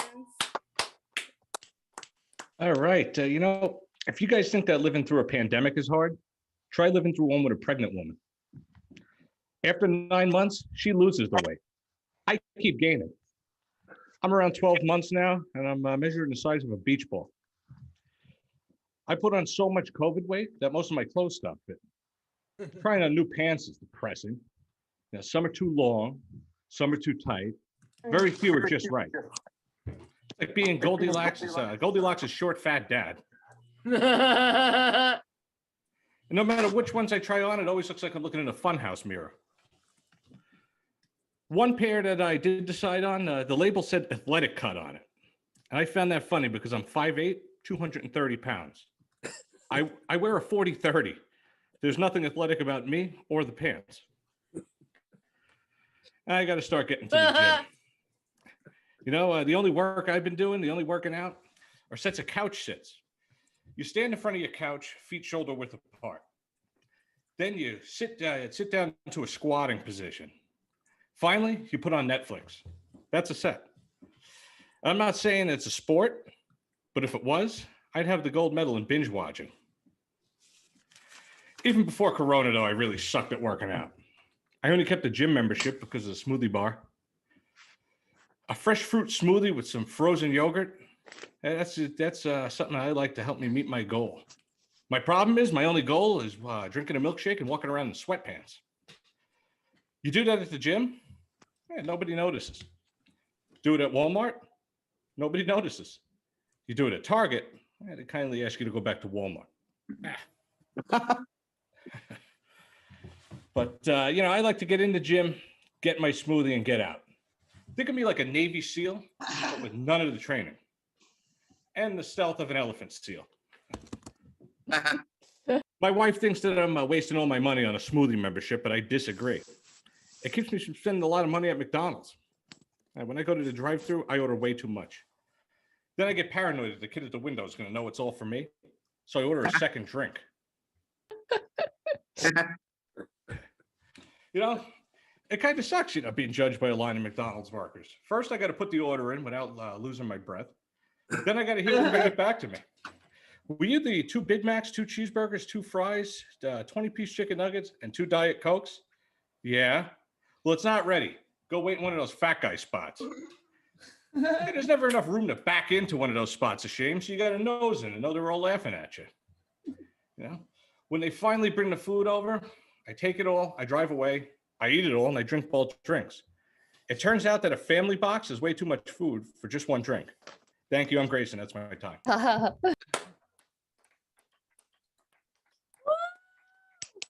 Grayson Clemens, everyone. Woo! I mean, I don't want to be rude, but I think the fat jokes would hit harder if I could see it. Like if you could just angle the camera, you know, where we could see the chunk, I would believe that you had the junk. I was like, is he chubby? I don't know. Like his cheeks look chubby, but I've been fooled by chubby cheeks. You know, I don't know. I talked to Jordan a little bit in the chat, and he says that you two have not been in touch since you became reunited. And then once, let alone twice, is a lot for a kid. I think you should at least just reach out and say, hey, what's up? Good job at the mic tonight. You know, This poor kid, I'm such a no deadbeat. pressure, but you know, what would Dr. Phil do? Like Script it, most likely. yeah, exactly. Okay, on deck is Brian Barbecue. But first, from Connecticut, from a lake house, from the meat slap, from painting the town rad, right? From all of these cool things, please put your hands together right now for Ham Clancy. Yeah. Oh, thank you. I know what you're thinking, Ham. The last 2 weeks, you read us garbage from your notebook that didn't make any sense. There couldn't possibly be more of that, but you're wrong. And I'm passing the savings on to you. First and foremost, just want to say Dr. Phil is short for physician Philip. Please use his full government name when talking about him. Also, Brooke did mention like she wanted to see the junk. I just want to quickly announce that I think we should be done with junk in the trunk. And from now on, it's trash behind the gash. All right. Let's normalize this shit tonight. We will start tonight. All right. The notebook. First up, it says cigarette mom. I'm pretty sure I know what this means. No, my mom never smoked cigarettes. I've never seen her smoke a cigarette like in my childhood, but I'll tell you what, when I was 15, I was cool. So I started smoking cigarettes and sneaking them. And one night I went to go grab my secret stash and my cigarettes were gone. But since I was a smoker, I was a badass. So of course I called my mom out because we lived just the two of us. Look at me. I've clearly never met my father. He's not in the picture. It's just the two of us. We can make it if we try. So I went to my mom and I called her out. By the way, this woman served 10 years in the United States military, but I called her out. I said, you stole my cigarettes. And she said, come outside right now. She dragged me out to the front porch and she was like, you think you're so cool? Cigarettes aren't cool. And she lit a cigarette, did a perfect French inhale and exhaled 3 fantastic smoke rings. Okay. And then she put it out and said, you can't get anything past me. And I learned something that day. I learned something. That was the coolest shit I was ever gonna see. I smoked for 7 years trying to reach that echelon of cool. She did get the point across. Smoke harder, okay? Do it. So I did. This one just says jewels are bad for cocaine. That's true. I hit a jewel now at the mall, but jewels are bad for cocaine. They feel good when you're doing cocaine. Everything feels good when you're doing cocaine. But the truth is, like, what sucks is that jewels don't provide a vessel for your cocaine. Jewel garbage is just little plastic caps all over the floor of your car. But like cigarette garbage, the cellophane, guess what? If you have a lighter and that cellophane, congratulations, you have a Ziploc bag. Yeah, you're an innovator. Look at you go. You can cop the bag. This one's gonna bomb real bad in the last 30 seconds. It says hashtag never forget. And there's nothing funny about that. They always say, like, you never forget where you were when you heard the news. There's nothing funny about that, for real. But I was in 8th grade Spanish class. It was 11-9. They do that shit backwards, right? And that's when I found out. And my teacher broke the news to us in Spanish. It was her first language. She was distraught. She told us in Spanish. And that was the craziest way to find out just how many of the idiots in class were going to fail Spanish that year. Holy shit. 3 of us were blown away, and the rest of these ding-dongs were like, si, bueno, roja, whatever. My name's Pam. Thank you so much. My notebook. Wow. I'm a fan of Ham. I wouldn't mind like just watching her go on the road, read from her journals, tell her stories. Fuck yeah. definitely gonna be more coming out of that one. Definitely gonna be a lot more. You haven't even seen it. There's so much more coming out. That's So many more bullet points. That's so cool. All right, everyone. If you live in Connecticut, check her out. Go to her shows. Just support that stuff. That's awesome. Wow. Okay. On deck. Hold on. Mudit, you were on deck.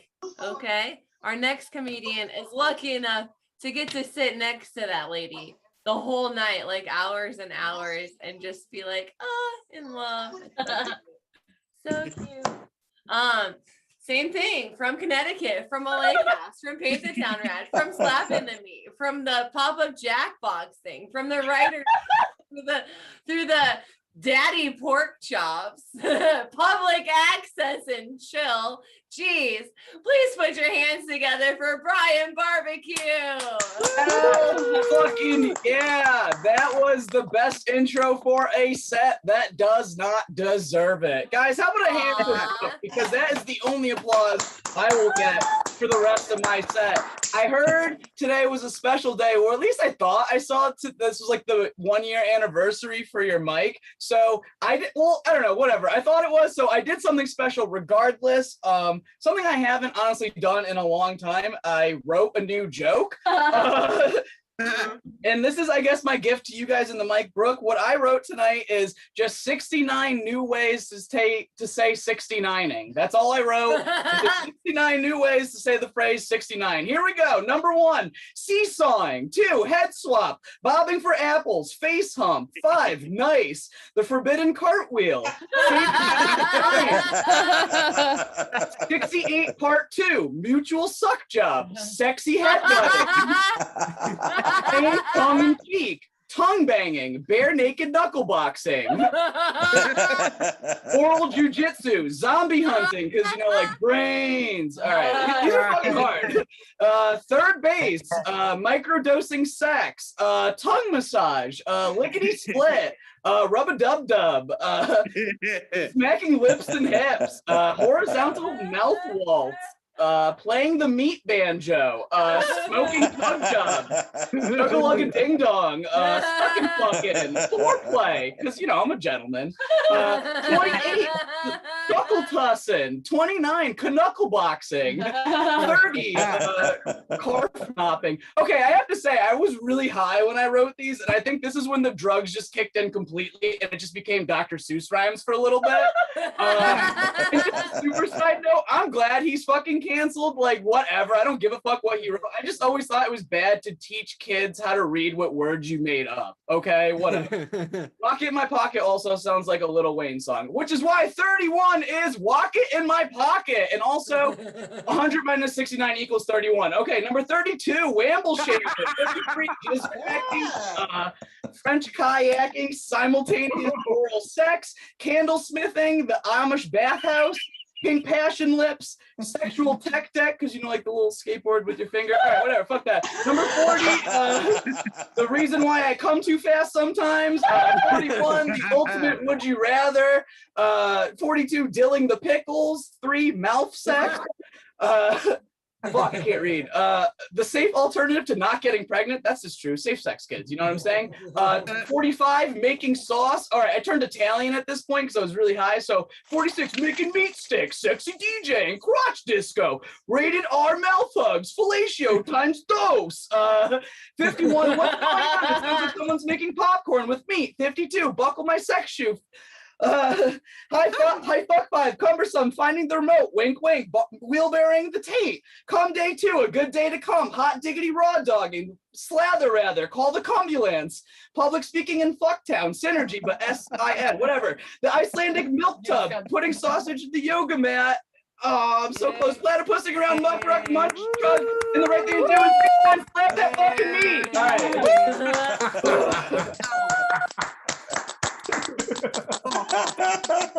I know I wanted him to finish though. Like that's I was just trying to finish it in general. 69 different ways to say 69. You need to let him go all the way with it. You can't just let him stop at the 66th or the 62nd. No, rules are rules. Thank you. Don't Mike.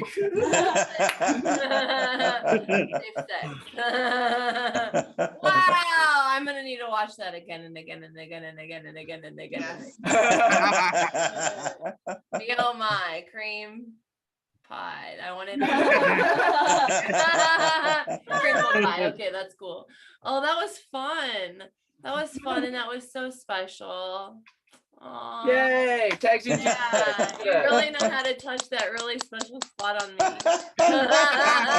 He was so excited to 69.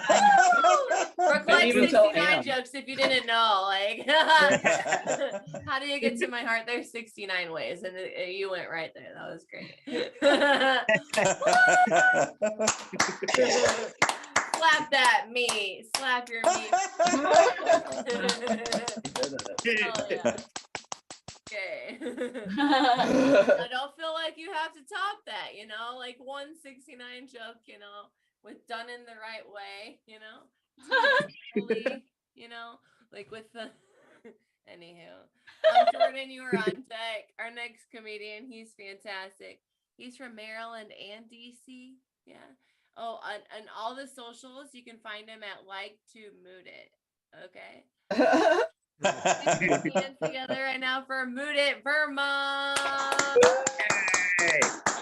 All right. Oh, that was awesome.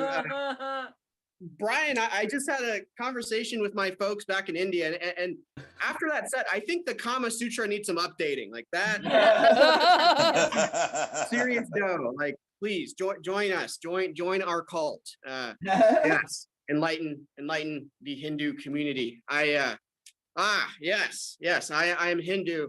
And I'm also the guy that spams the Facebook group called Bad Comedy Flyers. I just get books. I mean, visit the Facebook group. I just get booked so often. There's so many flyers, you know, just on so many shows. Like, look, you know, check out those flyers. That's super niche. I almost, yeah. Oh boy, I really want to get into competitive spelling. I've never actually done a spelling bee in my life, and I can really contribute to the diversity of spelling bee contestants. Because I'm over twice the age of the rest of those Indian kids. Like, adults can do spelling bees too. Let's fight age discrimination, one grown ass Indian man at a time. Like, who's with me? That's the movement, you know? Nothing like a good post 69 spelling bee. That's all I'm saying. Post game we're looking for. I talk about spelling. I have beef with artificial intelligence because my phone autocorrects my name to the word audit, which is ironic. It's like there has to be at least 100 other Indian guys on the autocorrect maintenance team. Like, get our names in the system. You know, like audit that. Like, I saw half of the team on the ESPN spelling bee a decade ago. Like, don't get burnt out on your day jobs. Like, I need you. I need, you know, or else you won't get my social media handle right. It'll be I like to audit. Like, we're not the IRS. Not that they like to audit either, but yeah, that deserved that response. I'm a big boy now. I have a day job, and I have to, like, I need to, like, sleep on time. So I talked to my doctor. Doctor said, don't expose myself to any, like, unnecessary light at night, even when bathing. So I do just that. I turn off all the lights. I step into the shower, and then I get kicked out of the Planet Fitness. Planet Fitness is a judgment-free zone. Like, I've got work tomorrow. Like, what? I really don't understand.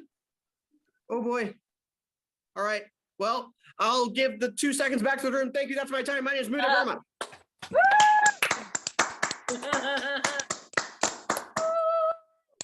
I like to mood it. I like to mood it. I actually just really like to dance. And mood it's pretty cool, you know. That song, when it first came out, it's actually a really, really, really dirty song. Like, you'll have to go back and find. Maybe I can find out what the original was, but there was a lot of words in it, and my mom didn't like me having that CD. Oh, anywho, let's see. We've got Ian. Ian, you're on deck. Our next comedian, Jordan. You're here again with your dad. Talked about your abandonment issues a little bit, and they're getting. Don't embarrass me, Dad. Yeah. Did he leave? He's still here, hopefully. At least he's here to watch your set, I hope. Yeah, good. He has a podcast. They came from the underground. He's from Ames, Iowa. He's actually going to be in my live show on April 17th. Babes in Joyland. Please put your hands together right now for Jordan Clemens. Hello, everybody. Thank you, Brooke, for both this mic and putting me on the show. It's been deeply appreciated. As you've all learned along with me through this mic, that I am adopted, apparently. But one other thing I've learned is that I kind of have trouble connecting with people. Maybe it's the abandonment, but no, that the connecting thing is the real part. My dad was he had a rough life, and so I kind of grew up like afraid of him. Like, he learned how to fight real young, and that became a big thing. And like, he was on the Golden Gloves for a while when I was young. Like that's like super cool. And then you learn what steroids are, and you're like, no. But it was the kind of thing where it's all new stuff. But eventually apparently the Golden Gloves gets boring because when you're in small town Webster City, there's not a lot to do. And so he kind of became like a white trash Walter White, which, if you haven't seen Breaking Bad, means that he was a chef / salesman. And So my dad was a budding entrepreneur who, like all great chefs, has to taste his work. And but eventually, you get some competition in, new restaurants start coming, so to speak. And he got caught, got set up, and eventually went to the halfway house. Things got better. But I remember we went to. I remember I was hanging out outside with my brother one day, and this is some time later, and I had just been caught drinking, and my brother got caught stealing, and so my dad got out of his car. He's like, "What the fuck kind of kids am I raising?" I was like, "Employees, maybe." I was like, "I can be your Pinkman, bitch." And he's like, "What the fuck did you just say?" Nothing. But during my dad's meth capades, we'll call them, he me and my brother and my mom had to flee to Texas for 3 weeks to avoid cops. And one night I was eating ice cream with my cousins, and I had never had vanilla ice cream with chocolate powder, and I was loving it. So I asked for more. And you would think I'd ask my uncle for fucking Coke money, because he blew up like, yeah, I mean, he just exploded. And so the next morning, my mom and him are fighting because she had a bowl of ice cream, and they were arguing so hard. I now think that he was hiding his pills in the Blue Bunny gallon. And so he threw us out, and then we took the bus trip back to Iowa, and here I am. But thank you.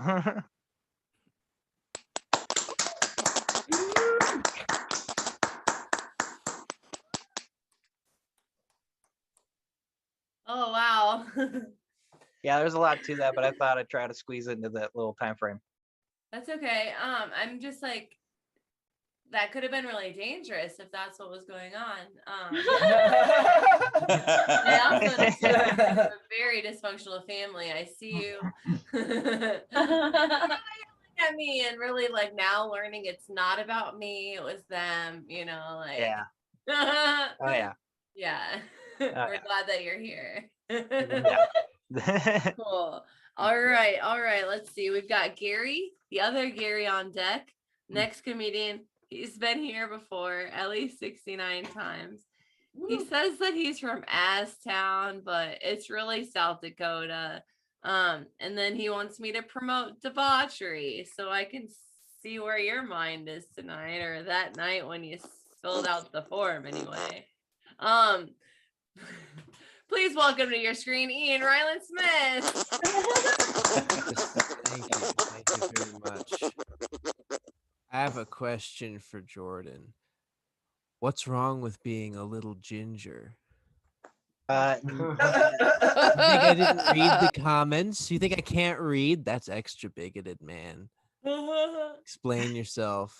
I don't think there's anything wrong with it. I was just unaware of it for 24 years of my life until I started comedy, and then people got to roast you, so then you learn something about yourself. Yeah, but the context in which the comments were in made it seem like there was something wrong with being a little bit ginger. I've always heard the phrase beat them like a redheaded stepchild. Yeah, I bet you've heard that a lot too. And I think I was lucky that it didn't come out till later when I could defend myself. Oh, I bet you would know what it's like to be a redheaded stepchild, wouldn't you? Well, apparently, I just found out my dad's not my real dad, so. Of course he's not. Of course he's not. That's why he hits you all the time. There's no blood bond between you two. Because you're just that much ginger. That's risky. Oh God. Okay, you're making it weird. All right. Yes, I am making it's about to get weirder. We're about to get even weirder. Why are gay men so good at playing the stock market? They know how to spot tops and bottoms.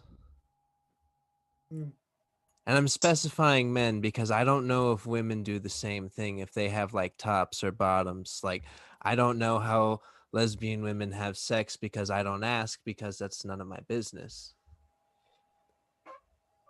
So if I'm ever at a charity event where where gay women explain how they have sex, I might ask questions, but I don't think such an event exists. So I think I'm gonna live my life in possibly blissful ignorance.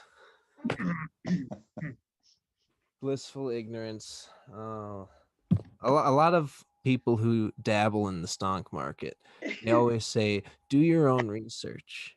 Hey, don't do what everyone else is doing. Do your own research. This is not something you should say to stupid people, because this is how we got flat earthers and anti-vaxxers. If you tell people to do their own research, they're going to do crazy shit. They're going to invest in, I don't know, lumber futures because it's funny. Who knows? It's all a self-fulfilling prophecy. This is getting weird again. There's a Nobel Prize winning economist who said, nobody knows what's going to happen. Stop asking me what's going to happen. Give me my Nobel Prize. And you know what happened? They gave him the fucking Nobel Prize. How cool is that? That's what being a straight white man gets you. Thank you very much.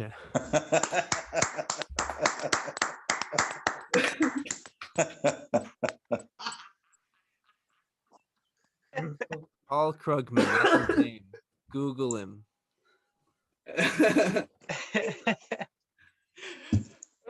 Not even a joke. That's a Nobel Prize. By saying I told you that, but they gave him the trophy.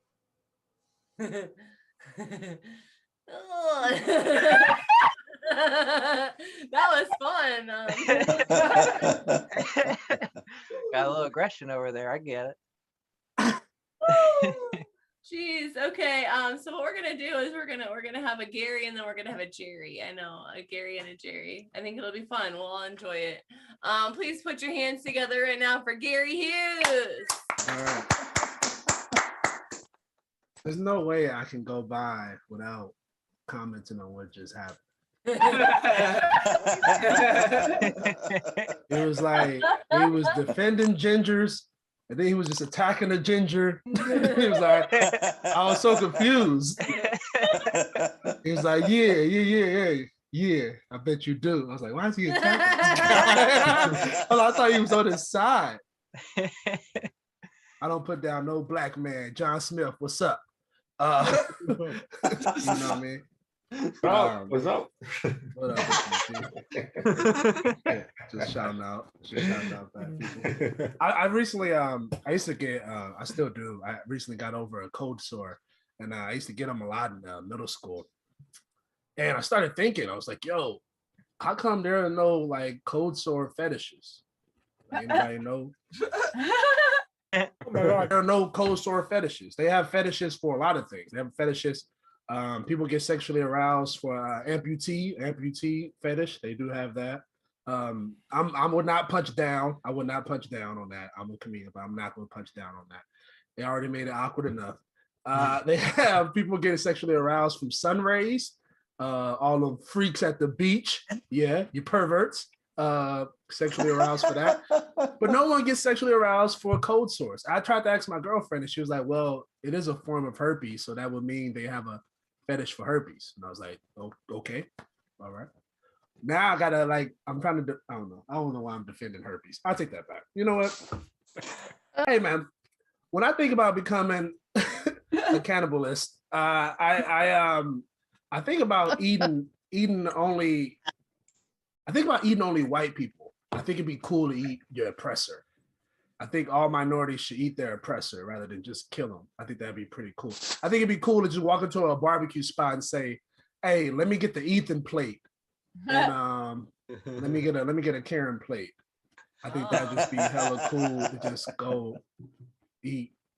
I got a lot of stuff on this cannibal. I'm gonna bail on it now, but just know, hey, come to my OnlyFans. You see me talking about this for like an hour. Just cannibals. All right. This is so stupid, bro. I like Becky plate. Yeah, that's a good one. It's just all head plate. I want to make an assumption. Let me ask. Why? I realize white people really love food fights. It's in all their movies. They love it a lot. All their movies. Organic spaghetti. They just love throwing it at each other. And I grew up having food fights, but we were like literally fighting for food. Yeah, that's it. Thanks, Brooke. I appreciate it.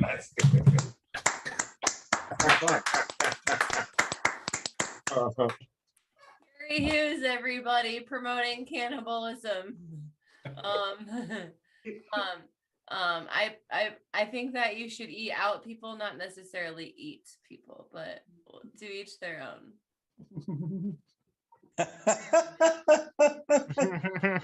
All right, Catherine, you are on deck. Our next comedian, first time here. Please put your hands together for Jerry Diamond. Hey, how's everybody doing? Thanks, Brooke, for having me on. So listen, Brooke, I hear you love the 69s. Is that correct? Yes. Well, guess what? You're looking at a baby born in 1969 right here, baby. Wow! Lucky, That's lucky, right. lucky. That's right. I've been into 69. Let me tell you, in 69, with my Mets jacket on, they won the first World Series in 1969. So guess what? Only problem is we had no more asses because our asses went to our front. So, but our penises are still pretty going. We can still 69 it that way. Let me tell you. So this is the body of the guy born in 1969. So this is what you have to look forward to. So there you go, Brooks.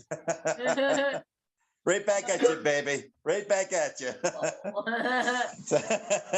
So we just celebrated Easter, and I got a fucked up family. This is how fucked up my family is. See, I'm a comedian. I like to play jokes with them, and I get them. And this Sunday, my cousin really got the jokes on me.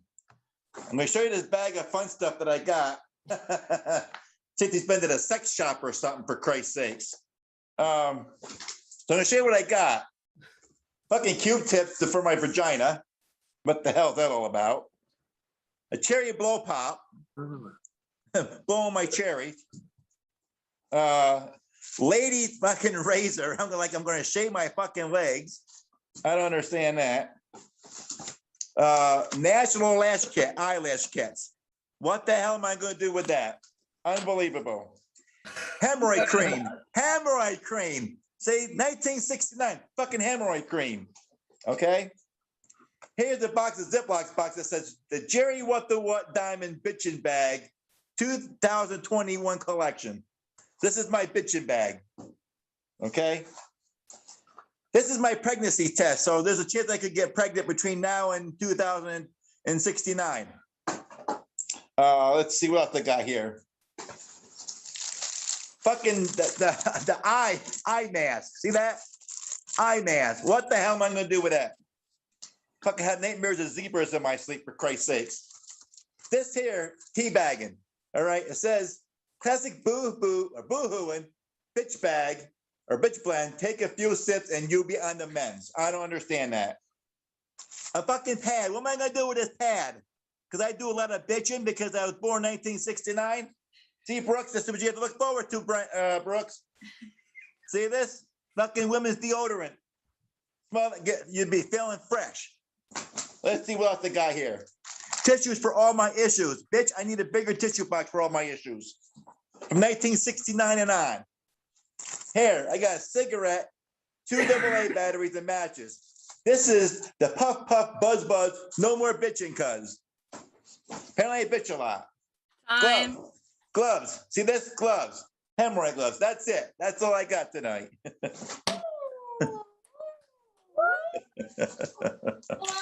Whoa. Put your hands together for Jerry and his 69 things from 1969.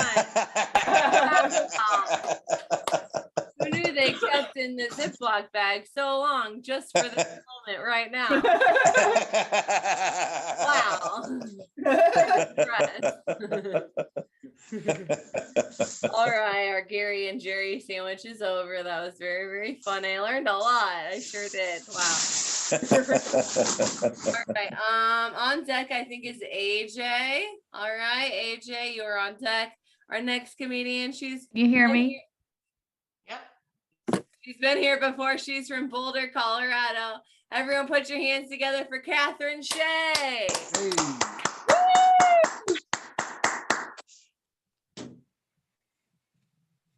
There we go.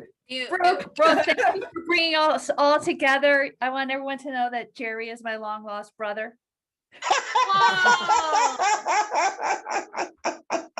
Where have you been, sis? Family reunions. Yeah. I also want you guys to know I grew up Catholic, which means no premarital sex, but in the Catholic's definition of that, it means no intercourse. So that means in heaven, there's a whole bunch of Catholics who are really good at 69.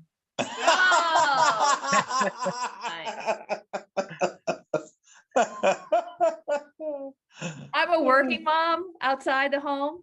It's hard for us moms to also work outside the home because people really think they know what's best for us. I heard one group of men say, don't give Alexis the weekend to golf with the client. She wants to be home with her kids this weekend. Yeah, right. We can't give Beth this once in a lifetime professional opportunity. She needs to focus on her divorce. These guys know. Or we can't put Carla to manage IT. We've got Dave in there, and until we settle that lawsuit, he can't be within 100 feet of a woman. Challenging for mom. I'm single. And it's hard being single because people are always asking you to marry them. Always asking you if you want to get married. One man got down on one knee, asked me to be part of his fellowship, and handed me a copy of Lord of the Rings. I was this close to saying yes until I read the inscription he wrote. To my precious Donna. I told him no.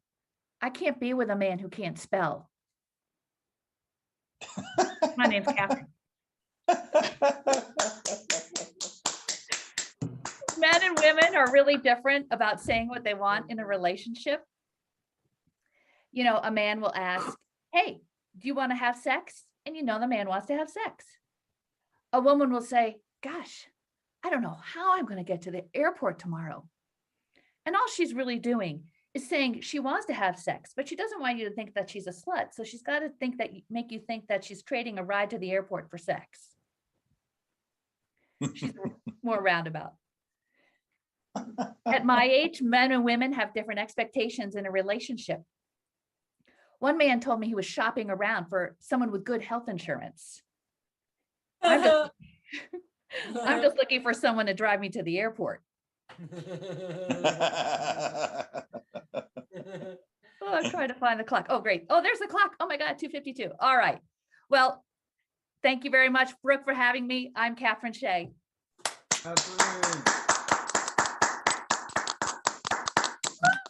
Oh, how lucky that you get to live in Boulder, Colorado. What a beautiful, beautiful place to be.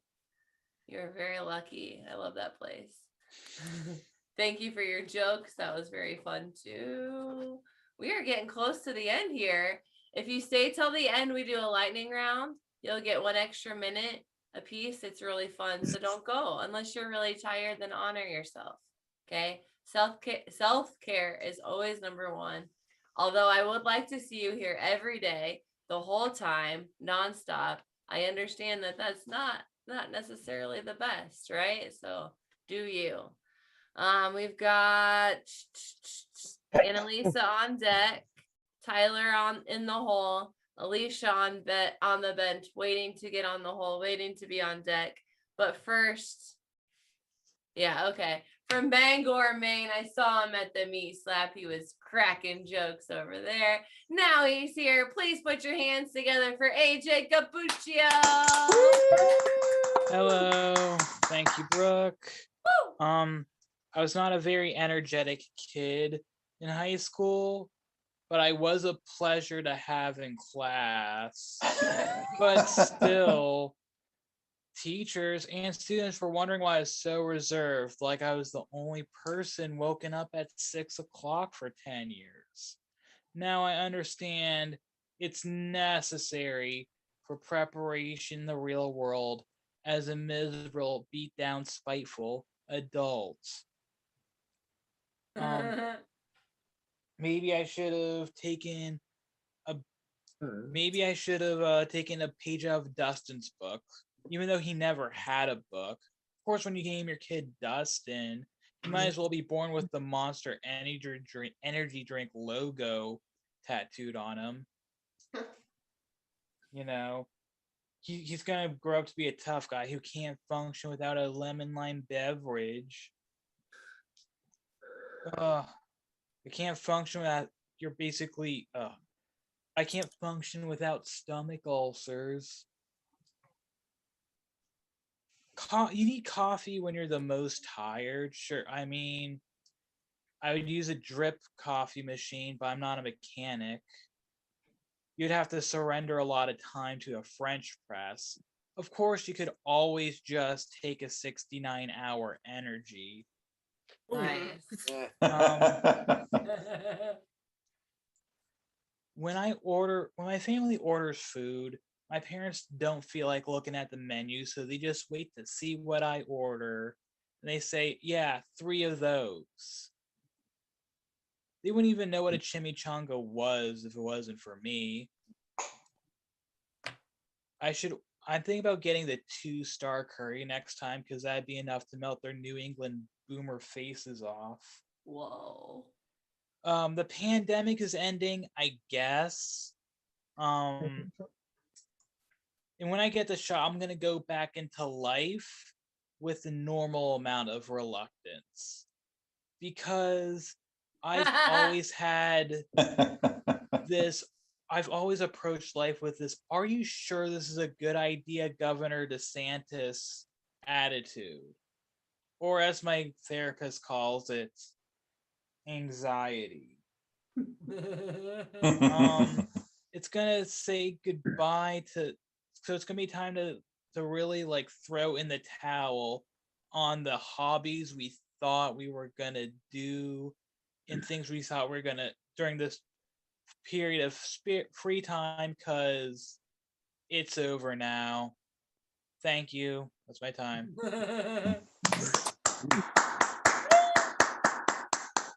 Hey, Jacob Bucciel, everyone, it's over.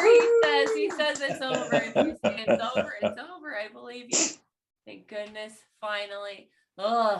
Finally, this is over. All of it. Honestly, though, like I did want to learn all my Rosetta Stone, and I was gonna read so many books, but I did binge watch a lot of shows on Netflix, and I did so much yoga. So, I mean, I don't know. I don't know. I kind of wouldn't. I might want to do it again. Like I don't want to do it again, but I might. Like I like hibernating, kind of. Anywho, we're gonna keep going. Tyler, you are on deck. Our next comedian, saw her at the Meat Slap. She's been coming here every week for over a year, just a smidge over a year. We've been doing it. No? Okay, Yes. well, whatever. Yes. Let's see. She wants me to promote safe sex. So yeah, don't do it. It'll break your heart. There's always feelings, even if you don't want them. Please put your hands together right now for Annalisa Wright. Thank you, Brooke. Guys, I'm from North Platte, Nebraska, where we are very into Buffalo Bill Cody because he's got a ranch there. Things he's famous for: killing all the buffalo. It's why the only buffalo you get is like chicken wings. Also famous for popularizing livestock torture. Rodeos. You know what we do about this terrible shit though? We celebrate it with a musical. It even has this song. It goes like this. Come to the old glory blowout. It's the thing to do. Yeah, it refers to an old glory blowout. Like, I sang this song at the age of 13 with a straight face. because I hadn't had sex ed yet. Yeah, since I lived in a small town, my parents sent me to church to learn about sex. I mean, who better to teach you about sex than a minister who doesn't have sex? But anyway, in class we had to write down our questions about sex. I didn't know like what to ask because I was 14. So I wrote down, what would you do if you came home and your husband was making sweet love to a fluffy cat? And then they made us ask our questions out loud. Like I was freaked out for a sec, but I was like, oh, thou shalt not lie. So he actually said it. Oh my God. So after this incident, like, because it's a small town, everyone said, here, kitty, kitty, kitty to me for the next 10 years when they saw me.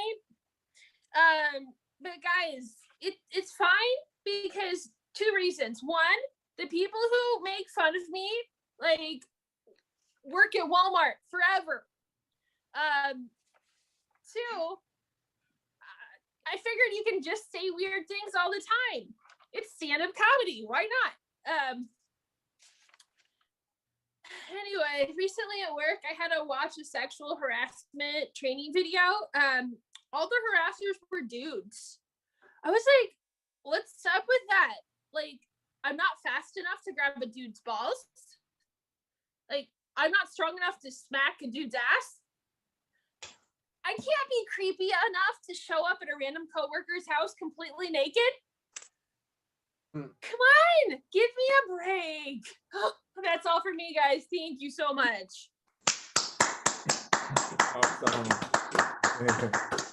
And at least everybody hungry to stalk somebody. I want to work with you, but I like don't want to work with you. Oh, you're so fun. I love you. Woo!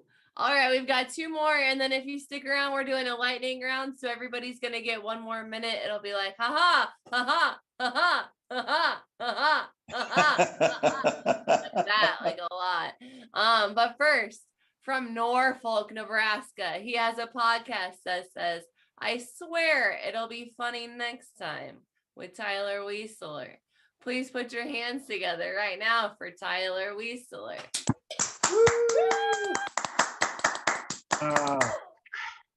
So I recently celebrated 4 years of marriage to my wife, Samantha. Woo! Very excited about that. We got married on April Fool's Day. And if you guys don't believe that, don't worry, the Catholic Church didn't believe us either. We considered getting married in the Catholic Church. We were both raised Catholic and things like that, but after some strong consideration, we changed our minds because we realized we were considering getting married in the Catholic Church. So we decided on a non-denominational wedding. We just brought in somebody who was ordained, and they married us. I'm actually ordained to perform wedding ceremonies myself. So I really tried to push my wife into letting me pull double duty and officiate the ceremony and, be the groom. She was worried I might cross my fingers though, because if I did that, that wouldn't count. So we ended up going with somebody else. So the big thing in the Catholic faith is giving up things for Lent, right? You give up things for 40 days that are your vices or your things. And even though I don't really follow the Catholic faith anymore, I decided I was only going to watch vanilla porn for 40 days. I would not allow myself to be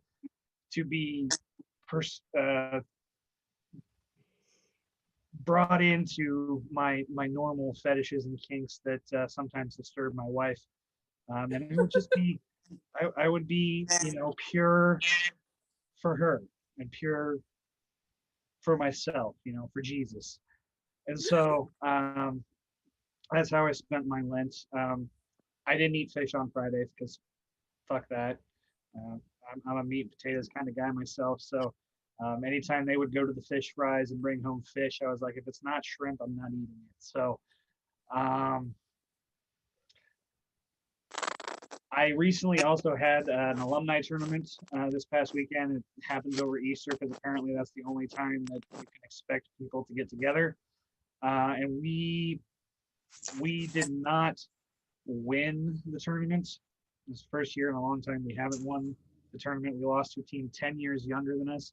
And the entire time they were talking shit to us. And as they were walking off the court winning, I was like, I hope you feel happy beating a team that's 10 years younger or 10 years older than you and not as drunk as you are. So that's my time. Thanks.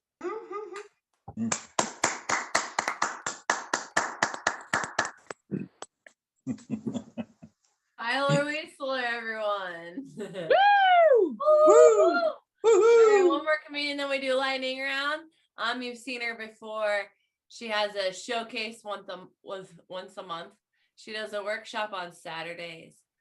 Other really cool stuff. If you follow her on Instagram, you'll see her really cool modeling pictures with her Jell-O molds.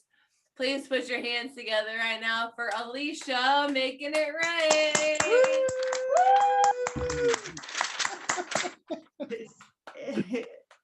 I'm not muted. Yes.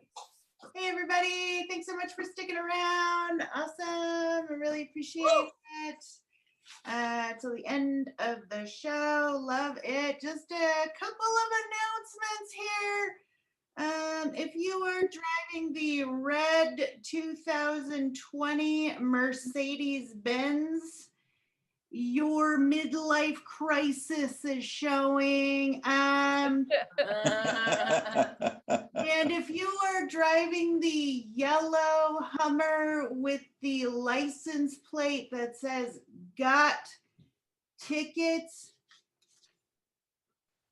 please stop doing steroids. Okay. Top reason, it makes your dick not work. Okay. Got to the gun show. Not if that gun's not loaded there, guy. All right. What? I have a dictionary because you have got definition. I'll tell you what doesn't have definition: the downtown. No definition. Okay. You're like, I need a Band-Aid because I'm cut. And I'm like, what is that? A boo-boo? No, that's bullshit. Okay. You have got a broke dick. Stop doing what you're doing. They have legal steroids now. It's called Nugenics. And basically does the same thing. But to me, if it does the same thing as illegal steroids do, shouldn't they call it eugenics? And if you don't know what eugenics is, that's Nazi shit, and don't fucking do it. Jesus, guys, come on. I work at a weird place. The building says the library, but I like to call it Hall of Perverts. Potato potato is really what's going on. New stuff here. Martha Stewart and Snoop Dogg are collaborating to come up with a new TV show. They are playing themselves. It's called Smokey and the Bandit. Smokey and the Bandit. Awkward things to ask a Home Depot representative. How many calories do paint chips have? Will this 2x4 hold a 5-person sex swing? I'm Alicia Rand. Thank you so much. Oh my goodness. We got Chicago and Augusta and Oregon and Maryland and Ames and Asstown and Boulder and Bangor and Santa Clara. We're going to do a lightning round. Y'all want a little bit more. So 1 minute each. I'll randomly select you. You don't know who's first. You don't know who's second. I don't even know. But I'm gonna pick somebody. Okay, could be you. Could be you. Nah, could be you. Nah. Could be you. Gosh, this is a lot of power. It's like either way, I'm gonna have to see everybody again. So right now, put your hands together again for Jerry. Woo! Yes, number one. Yeah, so I have a daughter who's in college, so she's going to study to be an archaeologist. So she's digging for her future. And she says to me, Daddy, do you know there are 875 guys named Jerry Diamond, spelled the same way as you? I said, no, honey, that's impossible. It can't be. She goes, yes, Daddy, there are 875 guys named Jerry Diamond. I said, that can't be true. It's impossible. She goes, well, why is that, Daddy? I said, because God couldn't have messed up that many times. Thank you. Hey, keep going. Oh, okay. So I got another daughter. She's studying to be a bitch. So, and she's really good at it because we both bitch together. So we're both wearing the same kind of pads now. So that's a thing we're doing now. So we're in bitch mode, especially this time of the month. We get to be cranky and bitchy. So she wants to get her way to get my way. It's like, get out of here. No, you get out of here. So I end up getting out and going to my man cave, doing it my 69. So there's a story that my dad sometimes likes to tell me about the night he thinks I was conceived. My mom and my dad were coming back from a Kiss concert, and they decided to stop on the middle of the road, or like off on a back highway somewhere, however it is, in 89, and make love in his 1977 Chevy Monte Carlo. And I have always been impressed by that story. The reason being is because if you know anything about those particular vehicles, those are two-door vehicles, very big, but the interior very, very small. So I have to give my dad mad props for being able to seal the deal, do the deed, and create me. So.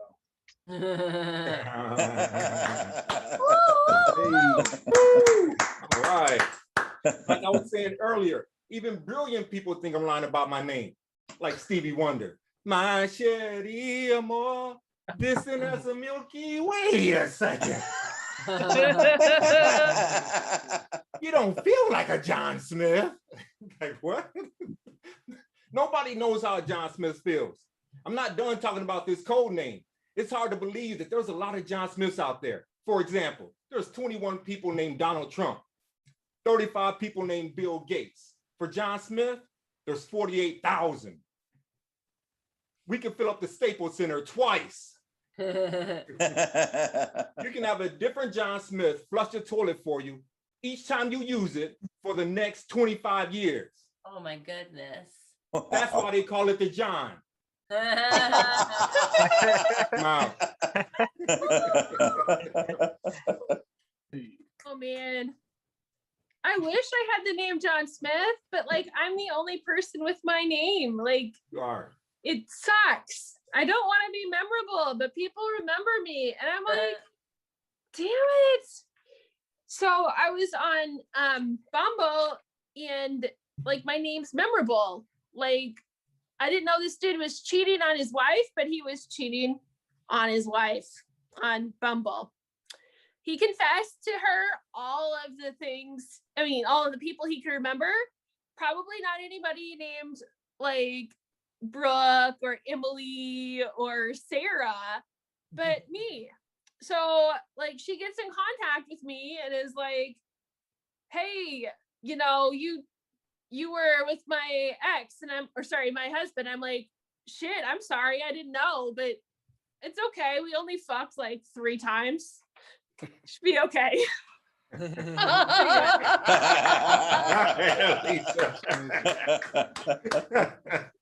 It was my birthday last Thursday. Woo! It was my birthday. Happy birthday. birthday. So I am an April Fool's baby. However, this next year will be great because for the next 12 months, my age and Brooke's favorite number will be the same. Ah. Hell yeah. 69. Nice. That's it for me. Okay. Awesome. Guys, I don't take criticism very well. I'm still trying to get over somebody calling me Butterfingers in the first grade. I live in Boulder, Colorado, and being a single parent in Boulder is weird because there's so few of us. It's like we're magical creatures. One couple asked me if I have time to watch their kids while they go Christmas shopping. Sure, I have time. I do my shopping by magic. Married parents think that single parents have superpowers. One friend is really stressed out because her husband is out of town for a week. How do you do it? She says. You must be Wonder Woman. Me? Like Wonder Woman? I know you all see it. It's the glasses. But maybe Wonder Woman and I do have a lot in common. She's single. I'm single. She dates a World War fighter pilot named Steve Trevor. I've dated guys named Steve. Thank you very much. Oh shit. I used to what happens when you're multitasking. I'm reading the chess book right now. I'm trying to be Bobby Fischer. I'll be the next Bobby Fischer. There's no black chess master. Maybe they are. Maybe they're just in New York. Anyway, I used to have theater. I majored in theater, and I had this one theater professor. We had to do a breathing exercise, so she turned the lights off, and everybody was sitting there, laying down on the floor. She's like, "Breathe, relax. I want you to relax." And I fell asleep, and she came over to me, and she saw that I was sleeping, and she kicked me out of the class. And I was like, "Yo, I'm the most relaxed motherfucker in the class. Like, I was sleeping. Like, why did you kick everybody else out? They were all woke. They were all awake and everything." That's my dumb joke. There's a lot of Gary Hughes here. Actually, I got a lot of Gary Hughes in this world. I hate running into them. They're mostly not my skin complexion. Anyway, thank you. Right. Hello. Has anybody here ever been arrested? Woo! A couple where either of you guys also dressed as a Boy Scout?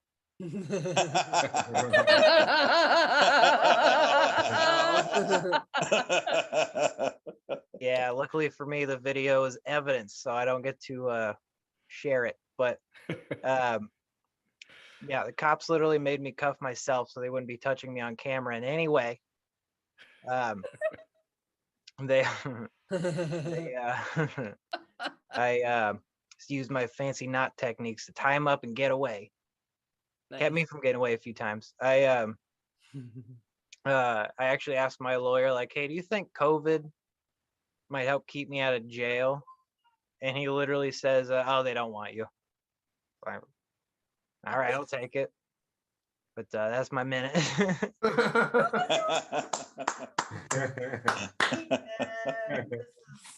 Another awkward question to ask a Home Depot employee is, "Hey, I just taught my goat how to use the bathroom. Where are the goat bidets at?"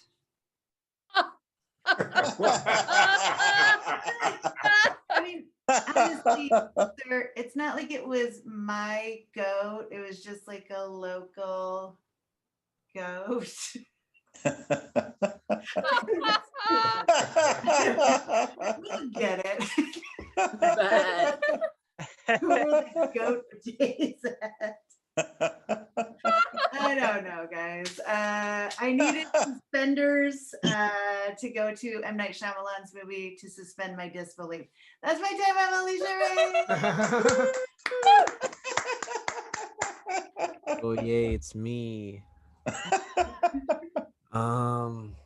Yeah, I think women should get paid more than men because not only do they have to pay for shit that men don't need, but they live longer than men. They have to save up for more retirement. That's something a lot of people don't think about, but I think about it constantly because I'm trying to retire at 30 because I want that big money. Hey, big money. What I'm trying to say is invest in altcoins. No, I know what you're thinking. Ian, altcoins aren't Bitcoin. Why aren't you telling me to get into Bitcoin? Well, I'll tell you why. Because altcoins are better. Okay, so open a Coinbase account and put $1,000 into I don't know, Civic. Do it. You'll make money. I'm getting the COVID shot Thursday, so the only question left is when am I getting new teeth? Yeah, I got I fell off my bike in August. I had a date with gravel. Look at the bright side, more room for cock. I got a glory hole in my face. I had a date with a tall, dark, handsome man. He was my oral surgeon. What's really embarrassing is how the oral ordeal unfolded. Okay. I should start telling people I was wearing chain necklaces to disc golf because that'd be less embarrassing. But at least I was riding a real mountain bike at the time. My insurance wasn't even covered if I fell off a Huffy, fat tires, no kickstand, streamers on the handlebars. I wasn't pulling any sweet tricks. I was trying to turn on my headphones while I was riding because I'll be goddamn if I go a minute without listening. Oh. Well,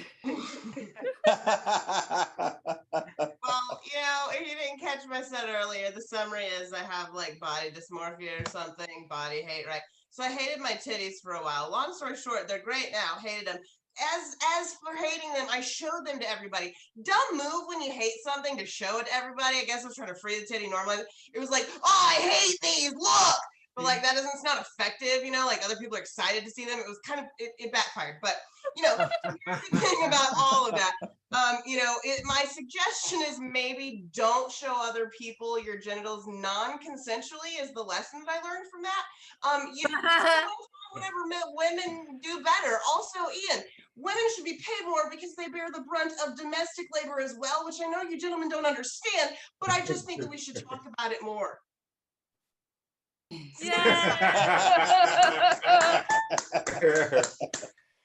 I put on so much weight with my smoothie and Big Mac habit that now I snore a lot. I snore so loud I can't even sleep in bed with my wife anymore. She tells me I could wake the dead. That explains why our house is haunted, but now the living room's a really scary place to sleep. Imagine how I feel laying there with my eyes closed, just knowing that she's alone down there. I feel terrible. She threw me out. She made me go get a room. I guess she got tired of sharing a bed with Slimer or a couch with Casper, so she made me go to this motel down the street. The sign outside said that it had mid-century charm. I had no idea what that meant till I got inside the room. It means they haven't changed the sheets since the Eisenhower administration. The whole world is worried about catching COVID, and I'm over here worried about catching polio. Thanks. That's all I have. All right, we had a lighting round. Like we had so many talented performers.